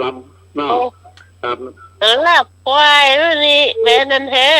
ตัวหำมากลาบดู คนมากความฮักอยู่ที่ความเปิงใจ ถ้ามีลาบนี่มาเนาะแฟนวันแท้ตอนนี้มาปลาเศร้าเราจะลาบควายให้กินนะ วันพูกวันฮือนี่ก็แม่นนะแกเนาะแต่สมัยประเดียวบอกให้มีละวันหอวันดาจะลาบกินนี่นะ จ้าอย่าได้ห่อหนึ่งอะกะเจ้าพระอาจารย์แต่ในลาบจะห่อหนึ่ง สมัยแต่ก่อนนี่เมื่อเจ้ามาเอาม่วนไปที่ไหนมีกระเสียงโลละอย่า จ้ะข้าวต้มนี่จ้ะรอห่อข้าวต้ม วันหอวันดาแต่ก่อนมันม่วนนะไม่พอเนาะ จ้าเดี๋ยวนี้ตังเพก็ว่าใครทอกันละเราจะซื้ออันที่ไม่กล้าพวกเราจะไปว่าจะ ส่วนมากจะซื้อ ว่าไปแล้วเนี่ยซื้อมันก็บ่ลำเนาะ จ้า อย่า ถ้าง จะ ข้าว อันดับ กะทิเนี่ยต้มกะทิเขาดูการเขาวิธีการทำเขา มันบอกให้มัน เขาใส่กะทิหน่อยเนาะมันบอกมัน มันบอก จอง ให้ ไว้ มัน ไม่พรจองไม่พรไว้ประเพณีปีหน้าเด้อเอาข้าวต้มมาออกโครงการเด้อ ได้ไปเมื่อใดฮะว่าจะเมือง วันที่1 เมษาเดี๋ยวเจ๊จะเอารถไปหับเลยอ่ะเออ บอกเรื่องแม่นะกันเนอะ ก็ล่วงกะ1 เมษาอ่ะปีหน้านะ งานประเพณีเนี่ยเอาข้าวต้มมาออกกำลัง เออมันแล้วใจดีเนี่ยข้าวต้มไม่พรเนี่ย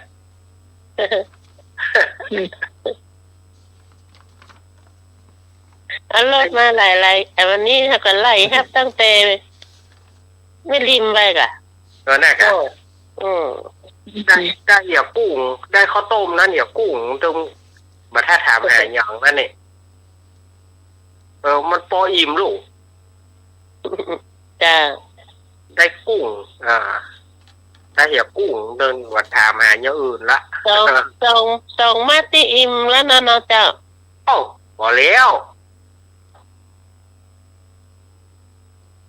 แค่เดียวก็อีหม้อพี่พรน่ะ น่ากะ เห็นเดียว ก็เราไปกินอย่างล้ำเหลือ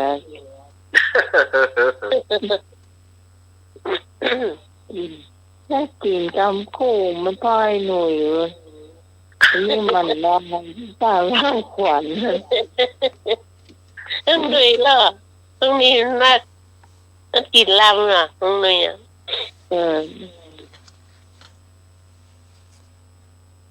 ถ้ามาอันก็ต้องพอเข้าไปโดยเนาะพอเข้าไปโดยห่อกับมันมีดหมูหม้อหิมะผ่าน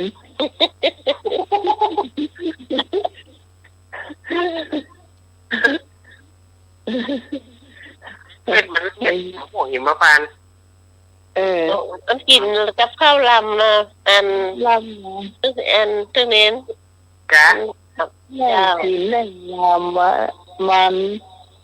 นแล้วก็มันกินกับข้าวลำจ้ะ เออ มันกินนี่ อืม แต่มันก็แพงนะกิโล400กัน เนี่ยมันแปลงหัวมันแปลงนิ่ม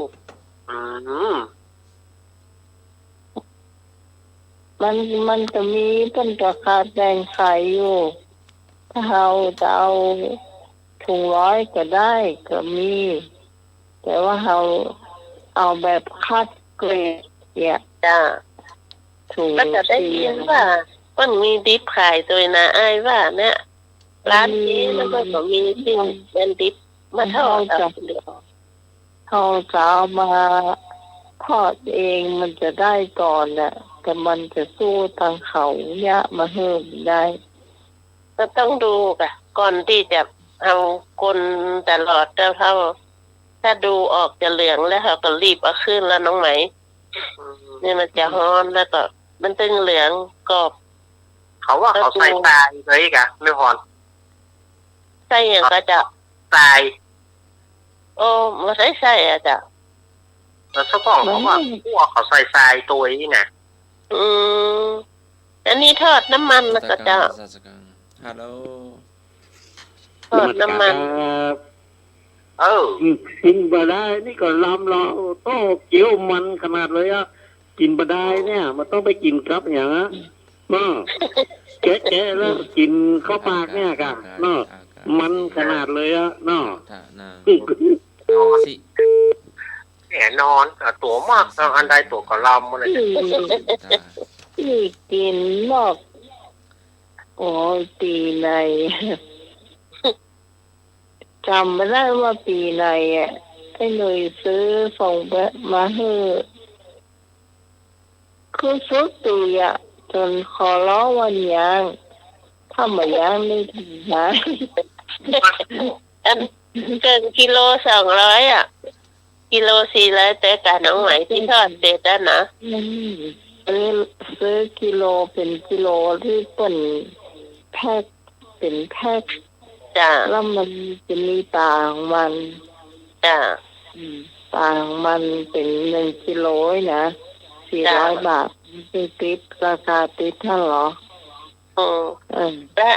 และลูกสาวมันซื้อตังในอินเทอร์เน็ตนะกะสั่งแล้วเปิ้นมาส่งมาตังถึงบ้านเสร็จเลยนะน้องไหน เออ มาทีละ2 ถุงอ่ะหมูถุงตะใดกระตึงทามมา เออ บอกว่าแม่ปีนี้มันได้กินเค้กเนี่ยมันต้องกินว่าเค้กเป็นแป้งอ่ะจะส่งอันเม็ดมะม่วงหิมพานต์ให้ ถ้าช่วงนี้มันยังเหมือนน่าจะมีแต่มันถ้ามันมีมันจะมีฤดูหนาวเยอะ มันก็มีตลอดปีแหละน้องไหม นมาสการครับสามเณรอลักษ์เป็นผู้บัดจัดรายการครับสามเณรอลักษ์บัดจัดรายการครับผู้ ไปตังใดเห็นแล้วก็จะ นั่นน่ะ เอาไปแล้วก็ ฉันน่าจะไป ไป ห้อง ทำธุ น้ำ ระ บ้างพรุ่งนี้ว่างก็เชิญเชิญเจริญพรเนาะสวดมนต์เนาะสวดมนต์สืบชะตา ที่ธรรมสถานเนาะ ไปอ้อไป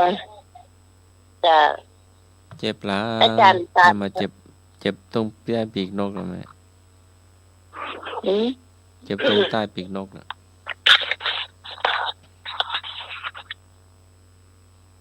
ฮะ เจ็บหลัง เจ็บหลัง ตรงใต้ปีกนกนะ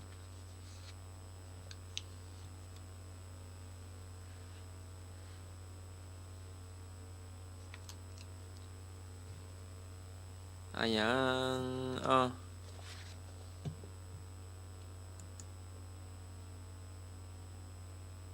อะยังอ๋อ เกิดมาเป็นคู่บ่เคยหันกันอะอย่างอ้อเกิดมาเป็นคู่กันแต่บ่เคยหันบ่เคยปะกันจักเทื่อ โห ถูกต้อง อยู่คนละหลาย เป็นอะไรดอสิ มันถึงบ่ได้ปลากับลูก มันอยู่คนละฝั่งกันเนาะ หรือว่าเป็นคนบอกว่าเป็นควายบอกว่าเป็นงัวเป็นอย่างก็จ้าง มันถึงได้ปลา อยู่คนละหลาย อยู่คนละหลาย นะหน้ามนหน้ามกรรมมันนะคนละหลายนะ เออ ไก่ไม่มนตนน้ำบ่เปียะไก่ไม่มนโดดน้ำบ่เปียะ เยอะกะ บุรี ย่าง ชนน้ำหมอกเปียะอะไรอย่างฮะเป็นของซ้ายเหรอ เป็นใบ แต่ก้านมันเอามาทำอะไรกินอ่ะ ถ้าทำบ่เป็นก็คันคอนะ บอล ใบบอน โอ้ อืมไก่แม่โมนนี่โดนน้ำบ่อเปียกอ๋อ ต้นไหลเนี่ยนะอืม น้ำมันกิ้งใบบอลเนาะ อืม อันอย่างเสือกเส้นเดียว จูงควายหมวดหมู่ เจอควายหมวดหมูเนี่ย เชือกเส้นเดียว จูงควายมดหมู ครับผมจูงควายหมดหมูหอมอดอหมดหมู เป็น จู ผั ง กนะ จูงควายมดหมู ครับ เออ ผม ไอ้ เป็น หยัง ผัก เชือกเส้นเดียวจูงควายมดหมู เป็นผักครับ ฮะ ถ้ากินมันบำรุงสายตามั้งเป็นผักนะ ผักบุ้ง ผักบุ้งครับ มันเป็นจะไดเชือกเส้นเดียว เออ งงปลากระตือนนี่เนาะ เออ มันเป็นเคยมันเป็นนั้นนี่อีก มันเป็นยามันเป็นนี่เข้าไปเลยยาวทอดยอดเอกอะ อืม งงนะปลากระตือนเขียนนั่นน่ะ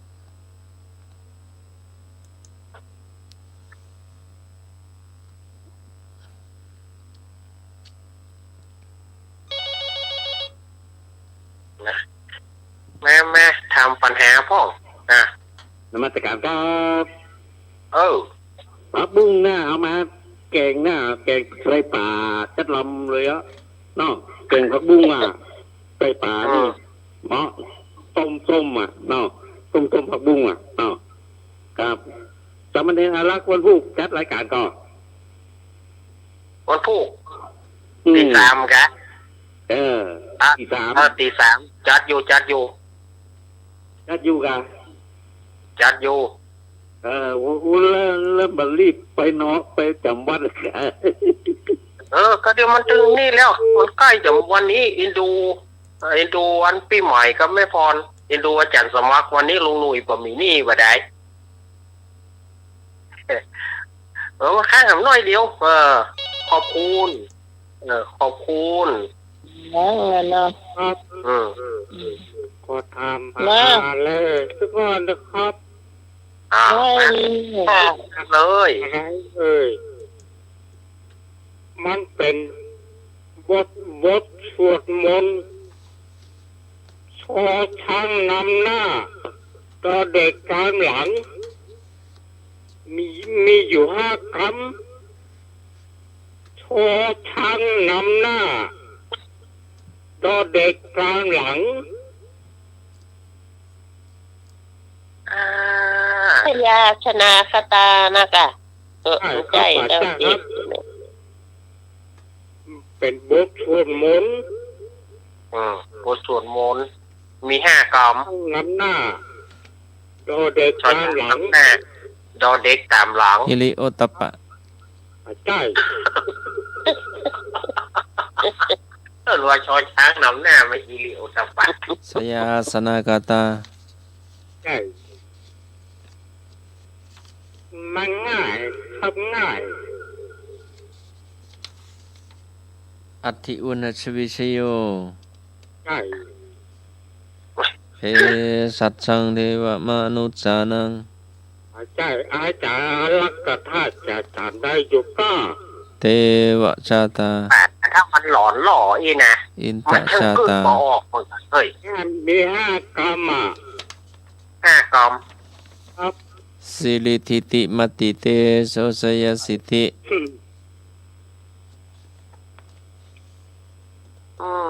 สุโขพุทธานังอุปาโท มันหลอนออกนะหลอนกันนี่นะมันกึดบอกให้ออก สายันโตโพธิยาฮะ เดี๋ยวจะสมัครคนมาขึ้นอันชอช้าง แล้วนอก เอาหน้าเราหน้าเรา ครับ ชุมนุมเทวดา อ้า เ ถูกหมอถูกวันแอะอุ้ยนอ เบอร์ใด บทตุมนุมเทวดานะกะจันสมภาริตัวน่ะไม่ต้องนะกะ โอ้ย บทชุมนุมเทวดา มันมี5 กรรมแต่หรอก ขึ้นตัวไหนก่อน ฮะ ขึ้นตัวไหนก่อน ถ้าขึ้น ก็ขึ้นตามปกติเลยจ้ะ ภริตัวน่ะไม่ต้องนะกะแต่ว่าอันนี้มันเป็นบทได้เพราะว่ามันเป็นบทมี5 กรรมที่ให้นึกว่าเนี่ยคือบท นมเทวดา มันเป็นช้างนำหน้าอย่า คนบางคนเนี่ยขึ้นม่วนนะ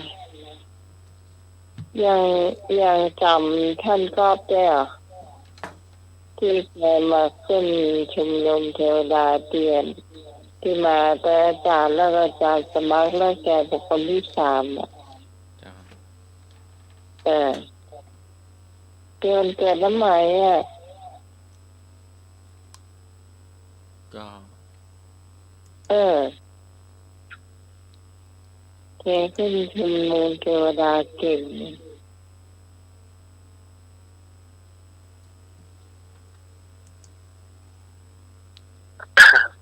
ต่อไปเป็นไงป้ายังขี้ค้าน ตาวันถูกต้องทำไมโจรไม่ชอบส่งจดหมายทำไมโจรถึงไม่ชอบส่งจดหมาย ทำไมโจรไม่ชอบส่งจดหมาย ครับผม เอาล่ะ เดี๋ยว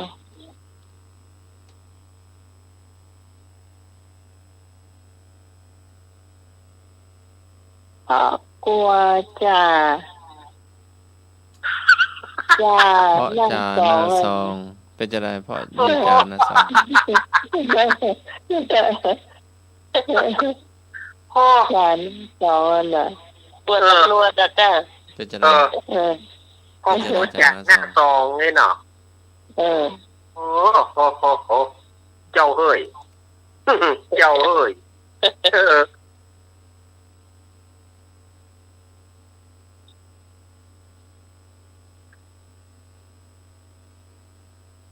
ตอนทางเช่า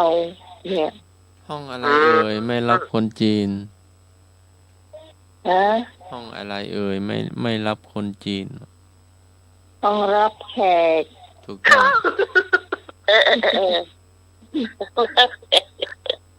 ห้องเราแขก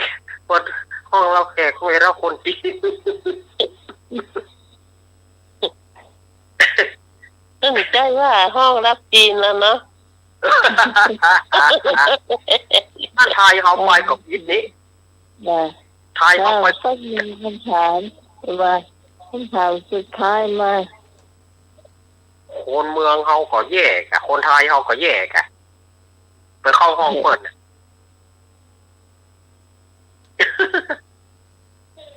น่าเป็นหนึ่งคำถามใจสมัคร เอาน้องอันยังที่ขึ้นเวทีโลกอะร้องเพลงฝรั่งอะ ลิซ่า เนเน่น้องเนเน่ เป็นเน่จ้ะเป็นเน่นะจ๊ะ ร้องเพลงฝรั่งอะ นี่เป็นคนภูเก็ตน่ะว่าไง อายุ16แล้วก็ น้องเน่น่ะหลวงพ่อสอนตั้งแต่ละอ่อนเนาะ ที่ไปประกวดพูดนะหัวขึ้นฝรั่งว่าเย็ดชื่อเย็ดเชื่อจ้ะเน่นะจ๊ะ เมื่อวานพวกมีเปลี่ยนฟุตบอลพวกนี้ เอาน้อง ใจลิซ่า น้อง นะ ยังแหมคน น้องชื่อยังร้องเพลงลูกกรุงลูกทุ่งได้หมด โอ้ เปลี่ยน เป็น FC คนเฒ่าคนแก่ นมั นั่น สกา ก็ รค ค รั งจะ บ เป็นเรื่องนะเพราะอ่านให้ตัว น้อ ว่าง เป็ น้อน งที่สร้างชื่อเสียงในประเทศไทยนั้นชื่อนีน่าเนอะไม่ใช่เนเน่อย่างนะนีน่า ชื่อมีนาค นีน่าอายุ6 ขวบแล้วนะ6 ขวบ ดังทั่วโลกเลยอ่ะ อ๋อ น่ะมันไปสร้างชื่อเสียงให้ประเทศไทยอ่ะน้อกราบนมัสการครับ ใจเน่เน่จ้ะ เป็นเล่ อืม เรื่องสิเธอ นี่คนจังหวัดภูเก็ต แม่น เป็นคนภูเก็ต ฝึกมาตั้งแต่เป็นละอ่อนเนาะ จ้ะ ที่รู้สึกว่าวง ไข่หน้าเสกโลโซอ่ะเดี๋ยวตบมือให้เลยเป็นเพลงเสกโลโซได้ตัวนะ ร้องเพลงเสกโลโซก็ได้โอ้ดิดอยู่กีตาร์นั่นน่ะแล้วเห็นเด็กอีกคนเหรอถ้าเป็นคนนี้จะเป็นเน่ถ้าเป็นที่ไปฟุตบอลโลกก็เป็นลิซ่าฟุตบอลโลกอ่ะเป็นเป็นนั่นระดับโลกเลยอะไรแฮมละออนอีกคนเหรอร้องเพลงลูกกรุงก็ได้ลูกทุ่งก็ได้นะชื่อน้องอย่างอันนี้มโหเนี่ยอันนี้เนี่ยน้องต้นข้าวเนาะไม่ก่อไม่พรจ้าโหแค่พอจะฟังน้องเข้าไปฟังจ้าได้นำรับนี้จ้าก็ใกล้จะหมดเวลาละขอบคุณว่าคุณสมุยสวัสดิ์วรกิจเจ้าเมตตาเวลาให้กับรายการธรรมะไขเสียดของเราเลยเจ้าขอบคุณพระอาจารย์พระครูบดีกาสมาญาณสีโลเจ้าที่มาเปิดเพลงฮับโทรศัพท์เพื่อเจ้าขอบคุณพระอาจารย์เอารับเป็นโยนานเจ้าขอบคุณที่พรเจ้าคนที่นานเจสีที่นานด็อกเตอร์มีกรมเตปินและเจ้าสำหรับข้าเจ้าพิสมัยสุริยดรนี้เจ้าจะมาพบกับคุณผู้ฟังใหม่จากวันพรุ่งนี้3 ทุ่มถึงเที่ยงคืนบุญรักษาเทวดาคุ้มครองพระรัตนตรัยปกป้องให้คุณผู้ฟังมีแต่ความสุขทุกคนสำหรับวันนี้ที่งานธรรมะใครเพียรทุกคนเจ้าขอลาคุณผู้ฟังไปก่อนสวัสดีเจ้าสวัสดีเจ้าสัจเจละเพทะนิปะกังสหายยังจะเลยยะเตนะตะมะโนสติมาถ้าได้สหายผู้รอบคอบพึงพอใจมีสติเที่ยวไปกับเขาค่ำคืนนี้ก็ไหว้พระสวดมนต์แผ่เมตตาหลับเป็นสุขตื่นเป็นสุขขอกราบนมัสการและเจริญพรครับก็หมู่เฮาทั้งหลายเนาะได้อู้กันได้การเล่นกันไปพ่ออย่าใดก็สถาญาติโยมจะไปถึงไปตือกันเนาะวันนี้ก็หมดเวลาเหี่ยแล้วเข้าพรรษานี้ขอเชิญชวนสถาญาติโยมนั่งสมาธิวันละ1 นาทีเพื่อถวายเป็นพุทธบูชาธรรมบูชาสังฆบูชาตลอดพรรษานี้ก็ขอให้สถาญาติโยมตั้งจิตตั้งใจสมาธิวันละน้อยหมอกประมาณไก่ก้มกินน้ำจ้างพับหูงูแลบลิ้นเนาะสถาญาติโยมเนาะ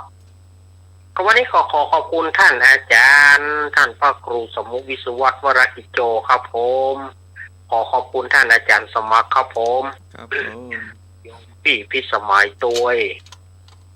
และก็แม่พรเทรนเนอร์แล้วก็ตลอดจนถึงสถาญาติโยมที่เปิดวิทยุเขาฟังได้ดีเสมอมาวันพรุ่งนี้ถ้าบัติดธุระอันใดอาตมาก็จะมาเหมือนเดิมเนาะวันพรุ่งนี้นะถ้ามันบัติดธุระอันใดก็ขอให้สถาญาติโยมรับดีฝันดีเหมือนกันใกล้เข้าพรรษาแล้วเนาะรับดีฝันดีมีโจกกันกุ๊กคนอายุวันโนสุขังพระลัง